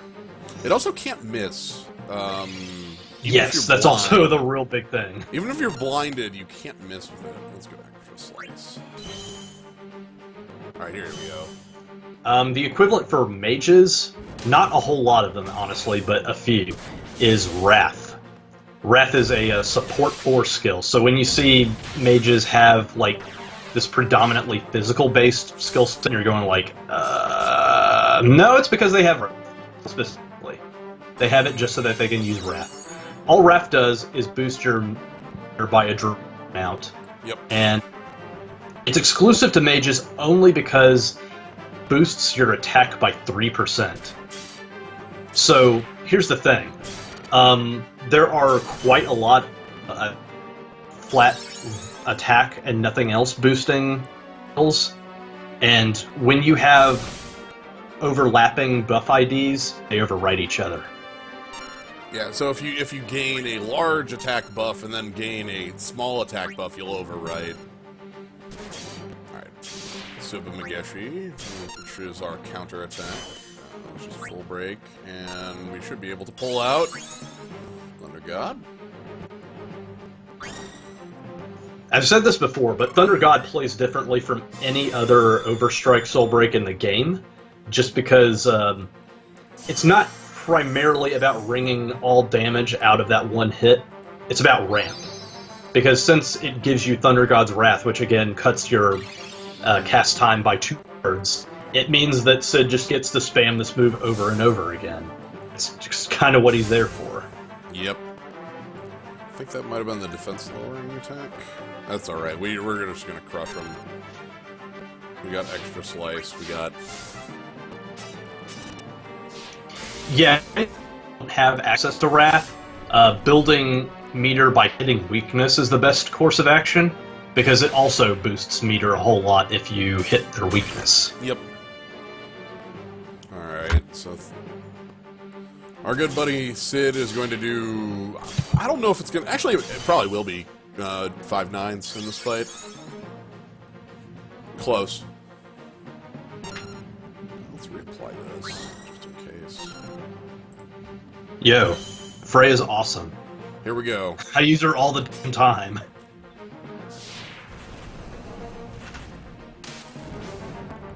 If I played this game, I'd go for a big FF6 team, go to town. There's a reason that Gilgamesh is on my party and that I use X-Death and Guards all the time. Oh, not Quint. Ooh, just missed the mark. Ah, well. Let's deal the finishers. Let's just keep smashing him with moves. Yes, you can get Goloof and Kryl on the same team, even though, like, you can't normally. Many lots Ooh, used to be the case, so, because, go ahead. I was gonna say, so right here, okay, attacking Gilgamesh. Gilgamesh is auto-countering and evading all physical attacks right now because of his burst. Yes, counter-attack mode means that you evade and counter, not just counter. So, Gilgamesh here, the reason Gilgamesh is in the party is because now Gilgamesh's burst made it so his physical attacks will all target Gilgamesh if they're single target. And then now he's evading all physical attacks and getting an auto attack back. So he is just this invincible counter-attack machine. It's really good. Is that the onion attack? I don't think we'll need So anyway, many lots, what I was trying to say is, it used to be that way, but now that Onion Knight is on the scene, like, work around Wrath all that much anymore, because Onion Knight is attack and magic together, not just attack, which means that Wrath doesn't overwrite it. Heck, it means that Wrath is technically a 3% attack boost. Yeah, that's very true, actually. Alright, and do we get a drop? Okay. Alright.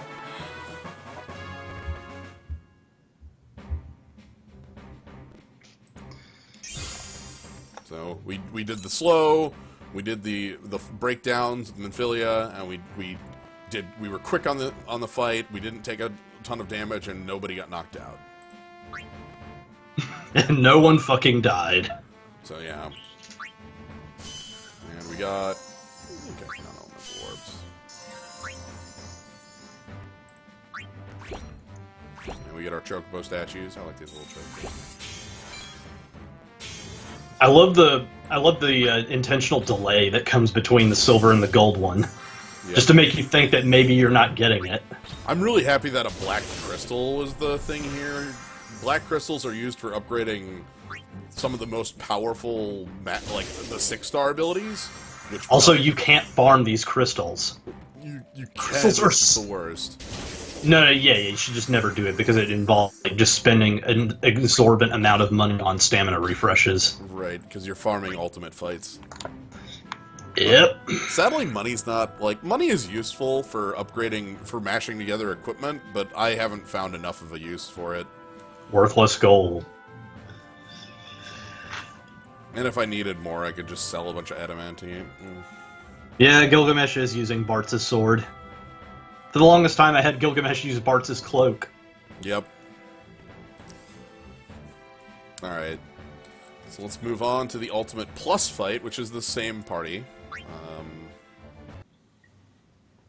And then the Ultimate Plus Plus fight, which I'm gonna just give, like, an attempt. I don't know if I want to spend... If it doesn't, like, just fall over to the party I have, or if we run into issues with, like, the timings on it, I'll do that off. There's a special mission for this. I'm not going to do it, but if you bring Shantoto into the fight, you get 2 free orbs. I'll probably do this later. Those are what's called Sids, basically. Sid's in this game, too. Record Keeper has its own Sid, and he tells you, look, go do this with a team full of characters from that game. So, they're back. And they want you. It's the Minotaur, except for this time they have a glowy aura. That's it. They also have a bunch of other abilities and stuff, but this time... this time, I'm super ready for this. This time, the only difference is we have to remove the shell.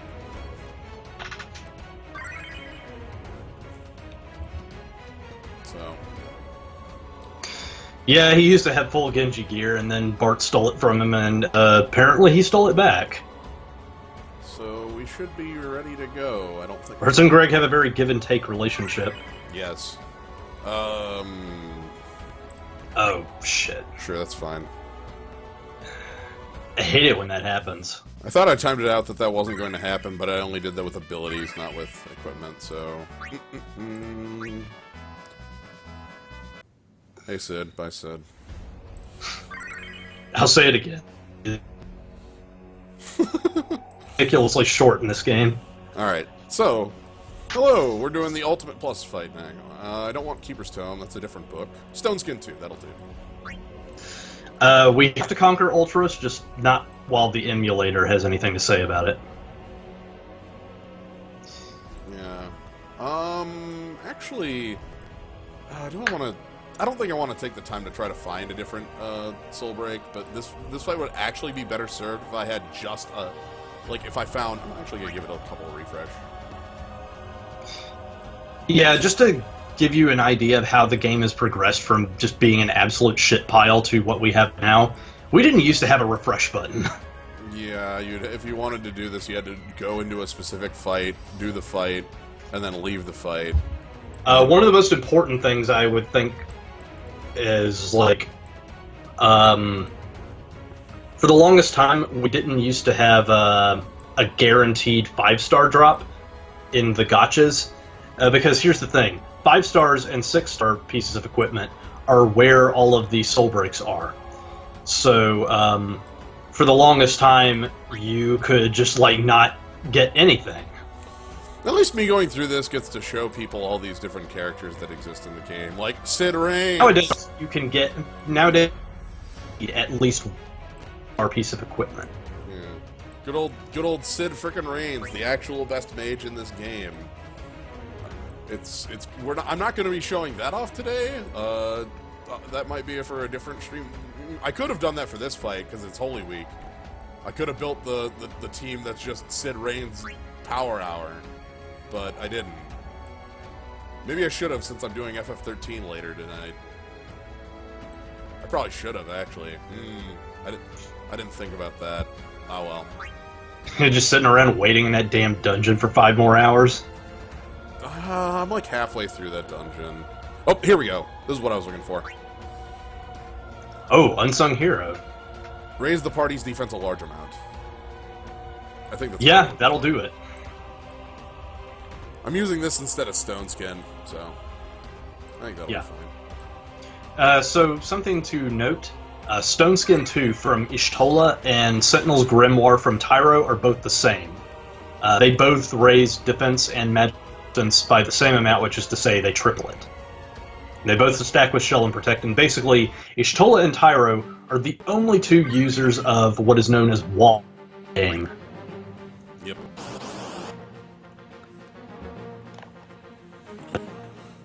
Alright, so I brought along Ramza because this boss is only physical, so I didn't actually need the magical defense from the wall.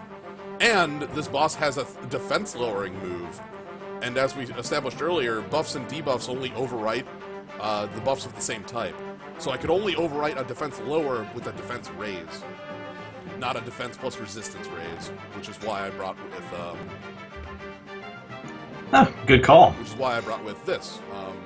What's also interesting to note, too, is that Ramza's first burst command has a dispel attached to it. Yes. Which should be what we need here. So we're gonna go... Of course, Gilgamesh also has a dispel attached to his. We're gonna lead...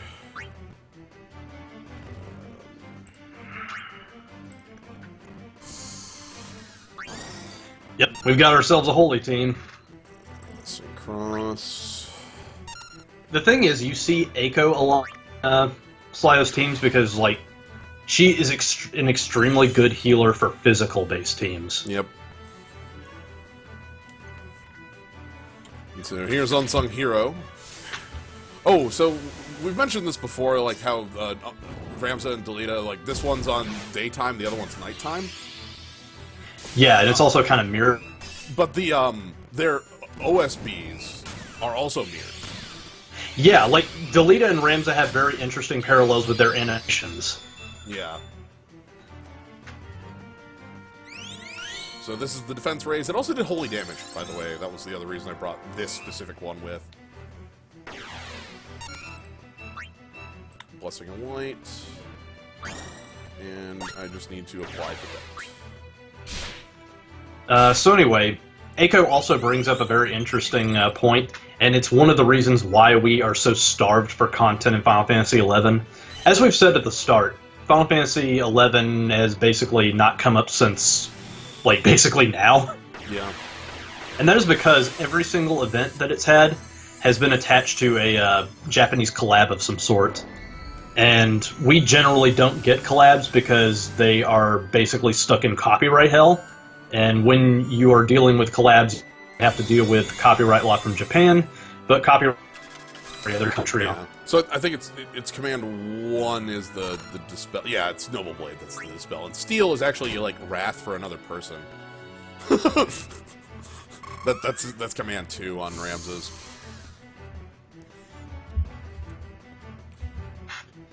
Alright. So let's just keep going. I also want to apply the slow. So anyway, like, what this means is, in Eiko's specific case, there are certain things that we play there in some ancillary and not really worth. Yeah, I'm not. Let's losing a night's sleep over. Yeah. Well, Horrible, to be fair, you'd think that, but like Menphilia here is 14, and 14 has a pretty heck of a lot of content hanging around. I guess that's because 14's like current, but yes, it is. Like 14 is huge, and so it will get huge content. So anyway, with Protect Dispelled, we're doing 9999 with St. Cross. We're gonna do a breakdown. So anyway, what I'm laboriously trying to get to is that Aiko has some stuff that she can't get because the stuff that was supposed to be for her is attached to a Final Fantasy XI event, which is attached to a collab. So basically, anything that was released under the umbrella of a collab can't have. Anyway, so the slows. Oh, right. This boss implies a 60-second. Oh no, we got 60 seconds to win it. I think we'll be fine. So, you have 60 seconds to whoops, you just gave Sid Reigns a buff. yeah, right. Let's go ahead and use extra slice. This is what we were doing before. Minfilia doesn't do anything in her own game. I think she's just like, the leader. And so they kind of just had to make up her skill set out of thin air. I have no idea. I don't know a lot of the 14 characters, but I really like the 14 characters. Like Elfanod, Y'shtola, and Minfilia are all mainstays in all of my parties. And, like, they all seem pretty cool. Okay, so these counters are still pretty dangerous up until Gilgamesh gets running. Once Gilgamesh gets running, like, we're no longer in any danger.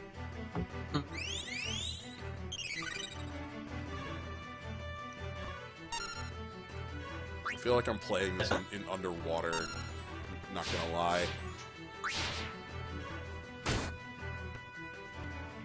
Yo! For support 5, white 5, and knight 5. Ooh, that's spicy. Like, okay, you gotta move. Respect.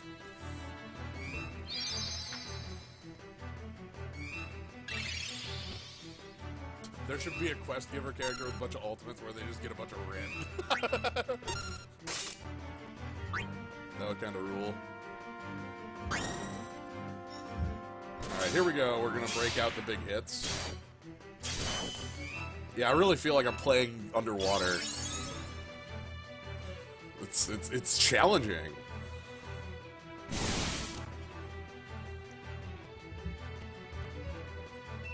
Did I mention this game can technically run at 60 FPS?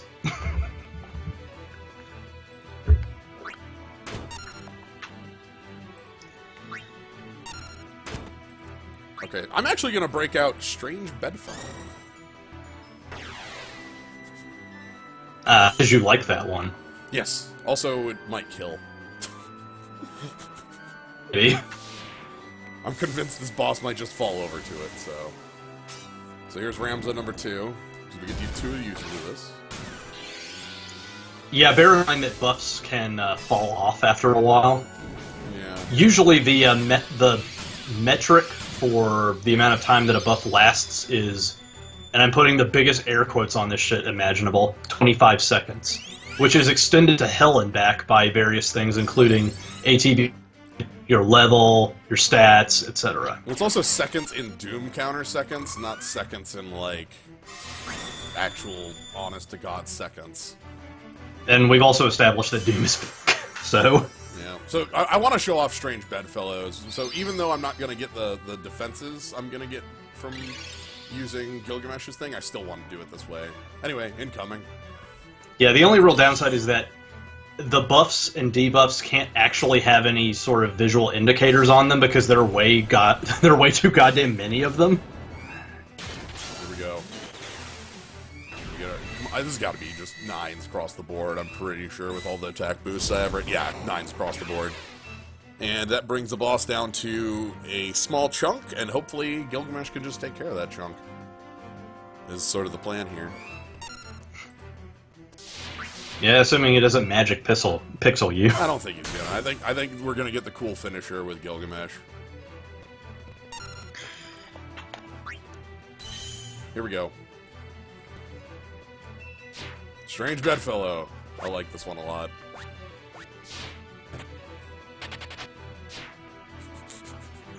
My friends are here, bye. And then check out Bards.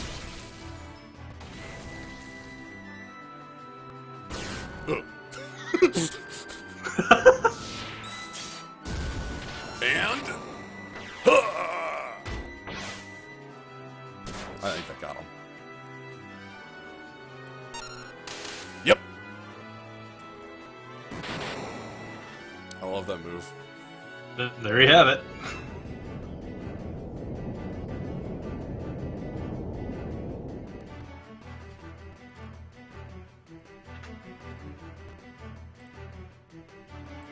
Yeah, I guess, but he's immune to snafus because he is an unsung bard.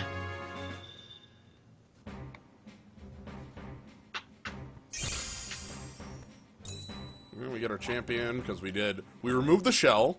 That was done with Noble Blade. We did Holy all over the place, and we lowered attack. And that's really all you need. Alright, now it's time for you to bash your head against Shadow Lord and die a whole bunch. I'm just gonna give this like a shot or two at most. Mostly because I don't want to fight underwater against the Shadow Lord. No lie.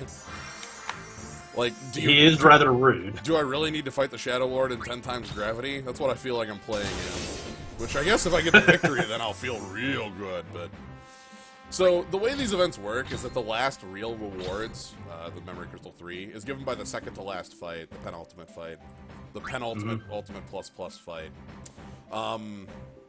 This one's just for shits and giggles. Basically. Shadow Lord is a boss we had a couple weeks ago. A month ago at this point? Yeah, about a month ago. Yeah, and multiplayer. Shadow Lord, to my knowledge, is the final boss of the, like, FF11 story content? Yeah, main story content. And, is a absolute, like, this fight is just, he swaps between being physical immune and magic immune. But yeah, this ain't a good setup in a game where you are constantly expected to just go all out all the time before your buffs fall. Also, okay, Shadow Lord is a mighty foe who revives after you defeat him. So we have to win the fight twice. Immune to magic and immune to physical. But bear in mind, he loses this gimmick once he dies. Yeah. Swapping forms, silence the party, or sap and slow the party. Once revived, we'll just go all out and lose it, and also goes to double actions on low HP. The only conditions are lowering stats, which we'll be doing.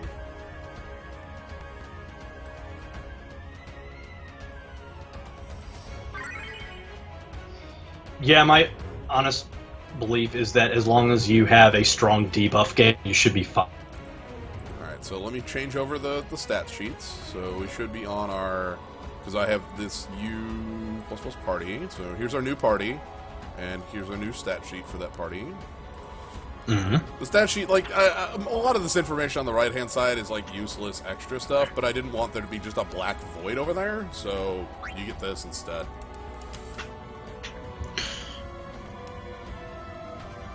Yeah, Crawl and Ferris. Basically, all the FF5 cast is very good. Yeah, in this game. So the rewards in this are crafting materials to upgrade weapons is effectively what you're getting. So here we are with our final squad. This is all... to say nothing of the satisfaction of a job well done, ass. That's what you're really fighting for. You're fighting for... That's what, that's what you're doing on it. So, to go over our party, these are all characters you've seen, but we're going to be doing different things with each of them. Orlando is going to be doing... Life Siphon to get up to using his Thunder God move, along with having full charge, because we haven't shown off what Thunder God mode does, but it lowers the cast time of moves by 2/3. And full charge is all. Full charge's drawback is that it takes goddamn forever to use, but it's 4 hits. Elfanaud is in full-on summoner mode here, with the powers of Modwin and Tiamat. The reason Elfanaud's in full-on summoner mode here is that summon magic doesn't draw a counterattack. That's why Elfanaud's here in the first place. Summon magic doesn't draw a counterattack. We're also going to be mostly using Aerial Blast as his Soul Break as staying alive. Onion is here for the obvious Onion move. Onion's also carrying Protectga because we only have one healer, and she's carrying the Shelga. But Onion's also carrying a bit of a cheating move here, Smoldering Fire. Now, I mentioned that the boss becomes either immune to physical or immune to magic, but Smoldering Fire here has a cool power in that it is ninja magic, and ninja magic ignores defense, or ignores resistance. Ninja magic is fake. It's fake as all hell. So even while the boss is immune, I can still snap in damage with Smoldering Fire. Otherwise, I imagine it's going to be a lot of Swift Spell. Yes, a lot of Swift Spell. Or actually, Onion Knight is equipped with a bow, a magical bow, so that I can swap between Swift Spell and the quick hits, depending on what we need.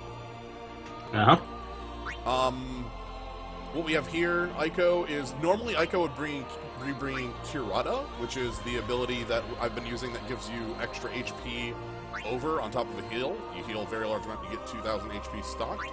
But this time she's bringing Ultra Cure, which casts Isuna, because this boss is a jerk who casts Silent. Finally, our final party member is Fran, who we saw before in the bomb fight. Fran is going to be here specifically for Gaze of the Void, and probably not Whip Kick, but Gaze of the Void specifically. You should probably get rid of Whip Kick. You don't want to push that button and get sad. That's fair. I probably don't need Whip Kick is a kneecap move, as I would put it. It lowers defense and resistance, but it's... I kind of want to stay alive rather than have the kneecap. Anyway, she's here for the debuffing, but also, on top of the full break, she's bringing Affliction Break. Well, what the heck's Affliction Break? Affliction Break lowers the chance of debuff attacks to work from the target. Like, if Shadow Lord gets his ability to inflict status points on you is cut in half. So, anyway, also, part of the setup, I haven't been showing off the record materials, but the record materials are how I let people start with soul break gauges. And also how, most of the time it's me getting more soul break gauge, getting more soul break gauge, getting more soul break gauge. I like using limits. There are a lot of these materials. You can do extra dark damage, you can do double hits on white magic, there's almost a billion different options here. Yeah, that means the sap happens less, that means silence happens less, that means slow happens less. Yes. Also, the missing piece here, we don't have Y'shtola, so the final piece we're bringing with to the fight is going to be our Stone Skin 2 / Sentinel's Grimoire, which Elfanaud will cast on turn 1. It might be a little spicy depending on how well you can dodge around the gimmick, just because you kind of have until he dies once before you use your second Stone Skin. Yep. You're right. It is a very spicy way to do things, isn't it? Look up the new FF11 accessory on Elfanaud. That'd probably be better, but then I would have to change the things on the right. That's literally it. Like, also, the most important thing by far is, like, since he has none of it, so basically he's just praying to God that Eiko doesn't fall over. Yeah. So, I'm gonna give this 1 or 2 shots. If it's super out of line... Oh man, look at that face. Yep. Alright, I'm excited to see how this plays. This should be an interesting one. I wonder how much damage we'll need. I've done this fight in multiplayer a good amount of times. So, him switching between modes, between physical immune, magical immune, is not a random chance. It's actually different HP levels. So it is a knowable thing you can work around. So in multiplayer though, it's very hard to control because like you'll try to charge up Thunder God and then another player will hit it and then like your Thunder God does 0 damage. I neglected to mention, if you level Orlando to level 99, the passive that he gets at that level is start battle with Thunder God Sid mode on.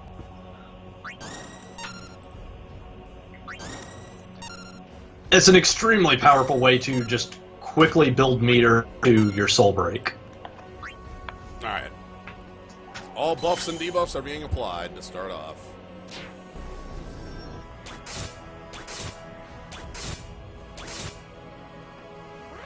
So, I talked about buff stacking before, and how, like, buffs of the same type overwrite rather than stack. The buffs of different types stack. The entry of that burst actually isn't just a full break, it's a full break plus mind, which means that the skill full break I'm using does stack. Yeah, it's what's known as a hyper break, because it hits 5 stats instead of 4. My personal thing I call them is gun breaks, but because they tend to only give them to characters with, like, guns or ranged weaponry, archers or shooters. Bows are a gun. Yeah, bow's a type of gun, but, like, I wouldn't be surprised if we saw Laguna get one, which would rule, by the way. Yeah, but that would mean Laguna would be good, and we can't have that. I need to apply the Affliction Break next. So the Grimoire's up, that's good. Onion needs to apply defenses again. At least one of the nicer things is that he is ramping. Yes, he doesn't just come out of the gate swinging. That would be shitty. If he came out of the gate swinging, I don't know what I would actually do.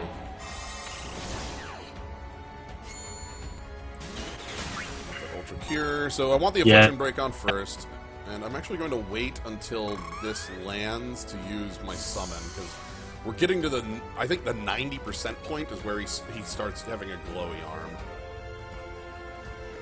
Yeah, his left hand means he is immune to magic, his right means he is immune to physicals. So here's Life Siphon. Does that make a swap? Yep, I was right on that. Which one? We immune to magic attack. So Elfinod, sorry Elfinod, you are out and in the toilet. We already applied Affliction Break. So here we see the silence. If that applies to anybody, if it applies to Aiko, the fight's immediately over. Okay. Applies to Elfinod, who we can't use in this corner of the fight either. Anyway, so we can work around that. Unfortunately, curing spells, they usually have really good target. This game usually has really good auto-targeting, because it will generally go after whoever has the least amount of HP remaining. So this is especially good for most curing skills, because they will really go after whoever has the lowest HP. Yep. So, we're just going to cure that silence. Luckily, immune to magic, so that doesn't even matter right now. We're just going to go ahead and just deal damage. We're going to get ourselves out of this phase by having our buddy Sid here just go ahead and crush it.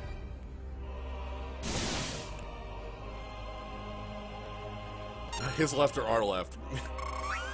This hand is immune to magic, this hand is immune to physical. This hand of mine glows with an awesome power. Burning Grip. Sorry, you just led me right into that one. I know. So we're going to be taking pretty hefty damage, and it's going to be party-wide. And as you've seen, we only have like these single-target heals, and I haven't actually gotten a chance to show off like very powerful party heals. I actually want to wait on using Thunder God for just a second. We're going to hit skip.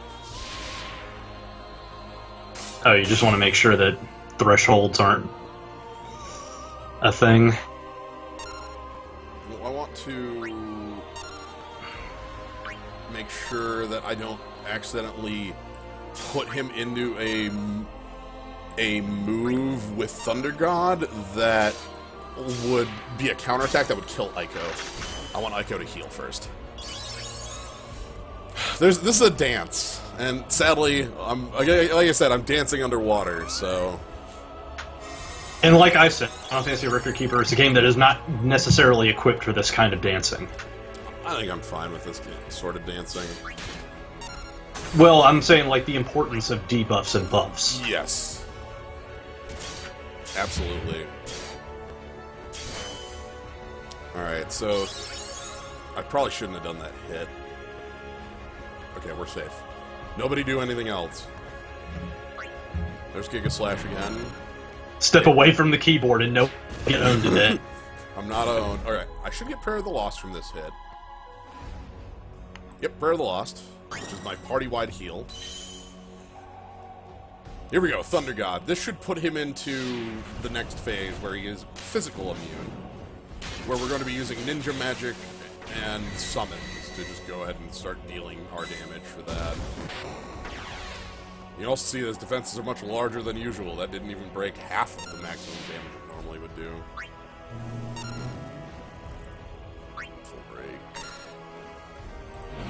Shadow Lord begins immune to physical attacks, so, yeah. Yep. So it's kind of a shitty time for Friends Burst to taper off, but at the same time, she's not going to be doing much right now. Alright, so we're going to get this, our heal. This is going to be the party-wide heal, which we need to happen before, like, the next hit. We're immune to physical, which means that Orlando's actually going to reapply the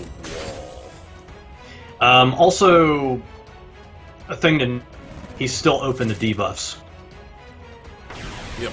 Wouldn't be using Smoldering Fire all the time. Yes, but I wanted to save it while I still had burst commands. Also, he still has only, like, 4 homes of it, so... Yeah.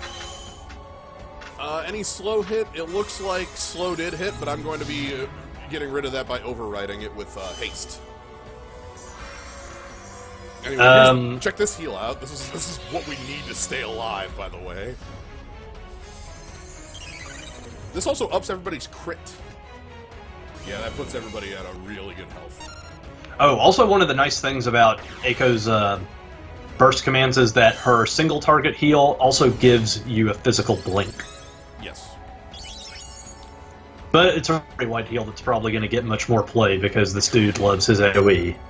So let's use Vessel of Fate to overwrite any slows that happened. Yeah, this is a dance, and I think it's going pretty well so far. We're not, like... reapply Gaze of the Void, even though it won't work. Basically, what's happening here is... this is at a point in the game's difficulty where they're just saying, like, look, you should probably bring, like, reliable group heals. Yeah.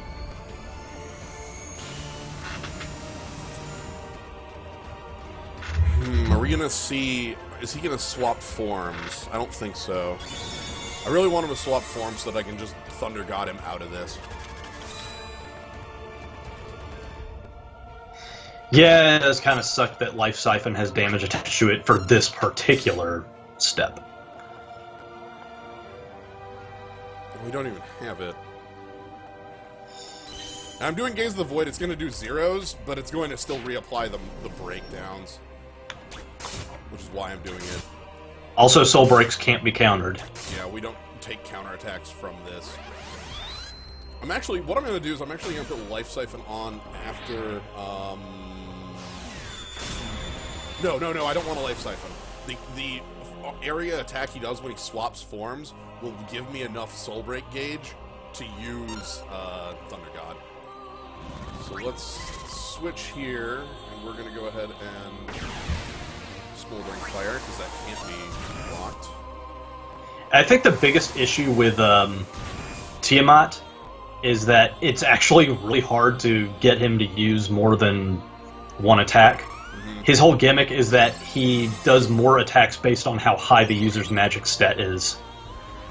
Right, but 2 hits is normal for a summon. I don't like having to fade turns here.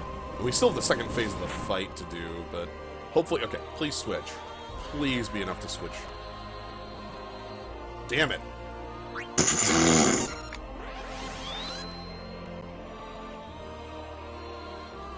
Oh, Alphanaud has another turn. He can do his thing now. That might take him over the edge, and then Fran can follow up. Yeah.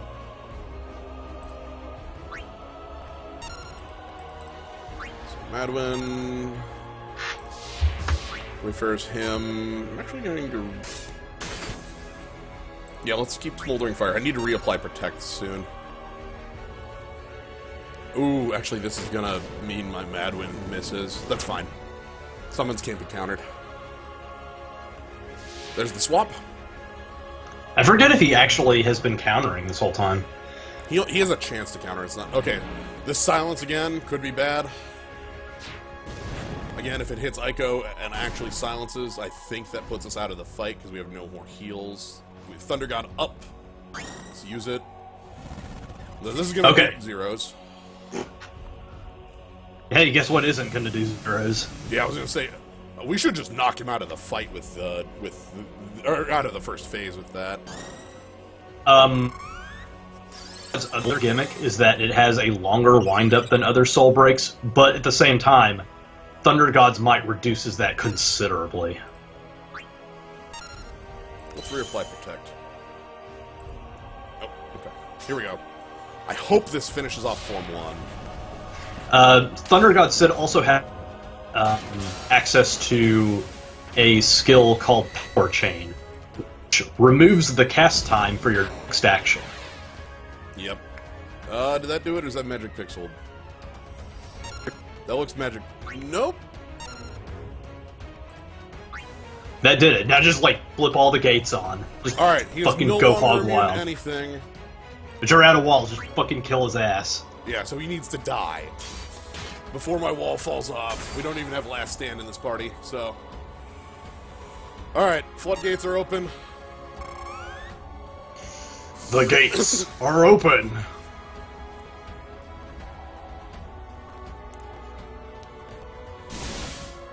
I used my second wall a little earlier, so that is going to fall off at some point, but I can still... You're doing damage much quicker. Yeah, I can still stay standing. Yeah, if you can just race it, then hopefully... Shell's not still up, I don't think. I don't have time to reapply it yet. Shell is on Ico, and we need to take a moment to reapply it, though. We'll have to do that next turn. Okay, so this is where Elfinod is going to start doing heavy damage for us. Once we get into... Not on the entry. The entry's not really where the damage comes from on this. It's the secondary, the just firing off chain effects. Yeah, honestly, his entry is really based around like whether or not you have in wind on him. Because it starts doing damage then, so I guess it's spec for that. Okay, Life Siphon. Reapply the shell. Because we're at Windblade. Okay, we're doing damage. We're doing pretty good damage. Also, his thing is an instant, like, Alphanod's first command is a 4-hit that removes the delay from his next action. Swift Spell also removes the delay from the next action. That is a magic attack. The magic attack on Onion Knight is much stronger than the physical attack, just instant damage. Right, but... And apply on... Yeah. But you can use both, like, again, because this boss switches between physical immune and magic immune. Kickback? Sure, kickback's basically a nothing. Kickback. Okay, so this is where the real damage from Elfinod... Yeah, here we go. 4 hits, 3,000 a hit, and those are instant cast from now on. Yeah, so just like 12,000 in the face instantly. Are you... Did you get it from that hit? No, you didn't. Full charge instead. You want Swift Spell. You want... Floating Wormfang. I think Ico... if all your debuffs are applied, may I suggest, like, Affliction Break again at some point? Yeah, just for damage. Well, also to reapply the effect. Right. I don't actually know if he does things now. Look at those crits. Crit, crit, crit. Not crit, okay. That's the thing about Full Charge. Most Bolt, Burst, Soul Break commands have a slightly lower damage multiplier than, like, your actual craftable commands. Yeah. But since you just out so often... Apologies about the frame rate. Please don't take that as a slight towards the game. The frame rate problems are because I set up the simulator on a pretty short notice and I couldn't get it fully working, which we will have improved on the next one. I hope Susano's Okay. Susano strike, exploding implosion. Yeah, we're just underwater fighting. It's fine. We're trading in 10 times gravity specifically for this. I'm not reapplying vessel here. I need damage. So, but yeah, no, the frame. Let me tell you, fighting under these circumstances is not perfect. So we want Windblade.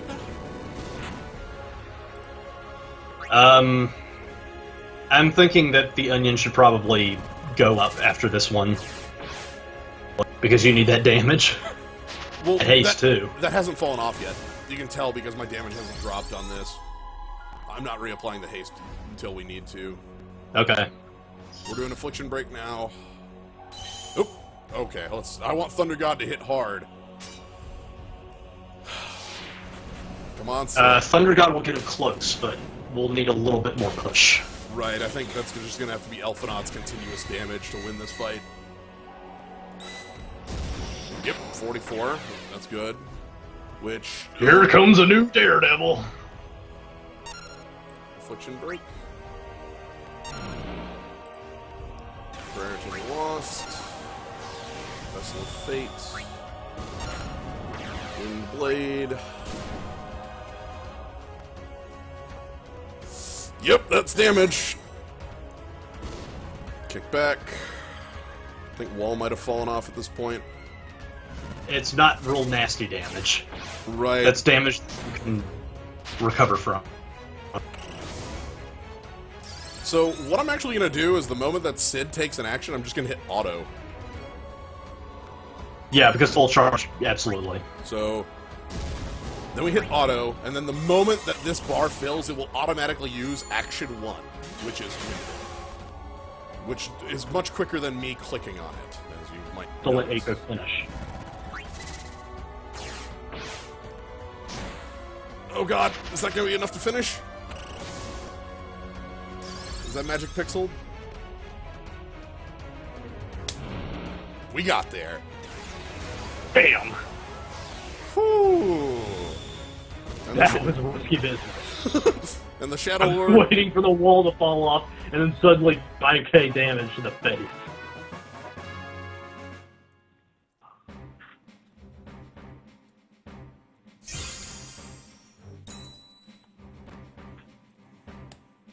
Alright, so we did take a medal down from Damage taken. But Unavoidable. right. Thing is, I don't believe that you can ever lose all the medals for damage taken, because if you do, you're dead. Right. Why are you using an Apocalypse instead of a Holy Plus weapon? Because when I put this team together, I didn't, when I put together this team, it's weird. When I put together my A team, the one I was using for the Champion Plus and the Ultimate Plus and the Ultimate Fight, I remembered to swap that weapon after I did Optimize, and this one I just forgot to swap it. So, Yeah. I just literally... Thing to note, too, is that, like, with elemental boosting weapons, give you a 20% boost to that element. A good thumb is to just translate that into extra points of attack or magic. How much? 40. Okay, yeah. Which is about, like, Saintly Excalibur would have been a better weapon for Orlando. But, yeah, like I said, I put these teams all together. I put together, like, 4 or 5, the 4 or 5 teams I'm using here for this, and I felt pretty good on them. I want to keep trying that. But, yeah, hopefully, in our future streams, we're no longer fighting underwater. That would be preferable. But I'm really happy that we got there anyway. Yeah. Multiplayer's still a challenge that may be dealt with, but we'll. Right. Well, like, so if I'm using, Mini Lot says plus 40 before the soft cap, after the soft cap, plus some, it's always better. When I'm using, just Onion, I generally don't hit that. When I'm using Onion plus Minfilia, I absolutely hit the soft cap. Alright, so that is that event finished up. One last thing I wanted to do while I was in here, I wanted to just go into... Just, again, for people who haven't seen this before, I wanted to go into the Hall of Rights and show off the absolute wealth of different characters available in this game. It's very silly. Soul of a Hero is basically event.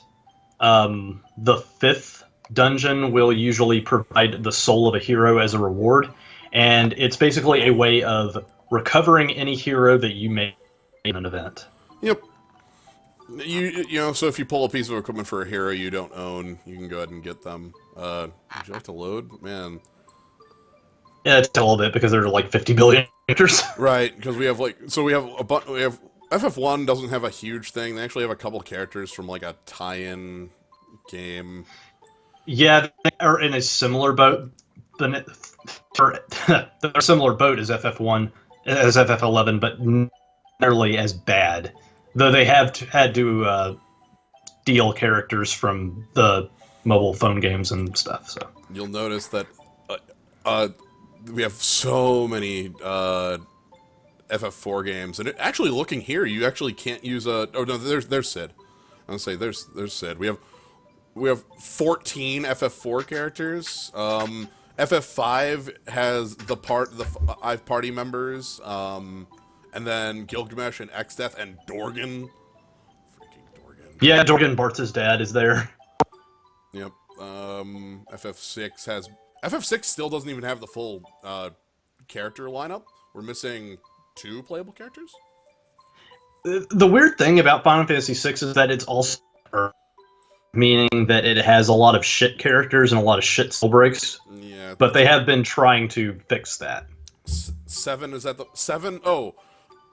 7 lets me show off something that this game does where they use spin-off games. Angeal being Crisis Core. We also have like Reno and Rufus. But you can also see this in FF10 and 13 when we get down to them. In 9, we have... Final Fantasy VII is also we have these new toys, and we get to show them... Clyde gets to show them off. Yeah. So, Pain from X2 is a character in 10, and then if I go down to... in 12, we have... 12, we have, like, the main 6, and then Gabranth, Larza, and Vayne. But in 13, we have the main 6... Sarah, Sid frickin' Reigns, but then like Noelle as well, one of the main characters. Sarah and Noelle being the 2 main characters of FF13-2. But yeah, Sid frickin' Reigns. This guy is I can't stress how he's... I'll have to show him off next time how he's... Someone definitely had him as like a... He's just the best mage. Oh, and then Tactics. Tactics has a pile of characters, and is getting more. So, thank y'all for joining on this. This was good. It was a good technical exercise. Yeah, we strive to improve here.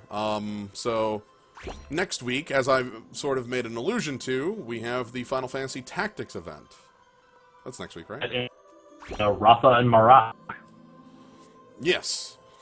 So, look forward to that. We'll hopefully be around the same time, though hopefully we're no longer underwater during that. And we're doing other things. If you're interested in other Final Fantasy stuff ongoing in about, I don't know, what time is it? Like 6? In an hour? In an hour, yeah. The Final Fantasy 13s should be continuing here in about an hour, give or take. Based on how long setup for that takes. Shouldn't be that long unless OBS decides to just completely die again. So yeah. Thank you all for joining. Thanks, Vpris, for letting me take over your stream for a while. I know something had to happen. Alright. Have a good night, everybody. Good night.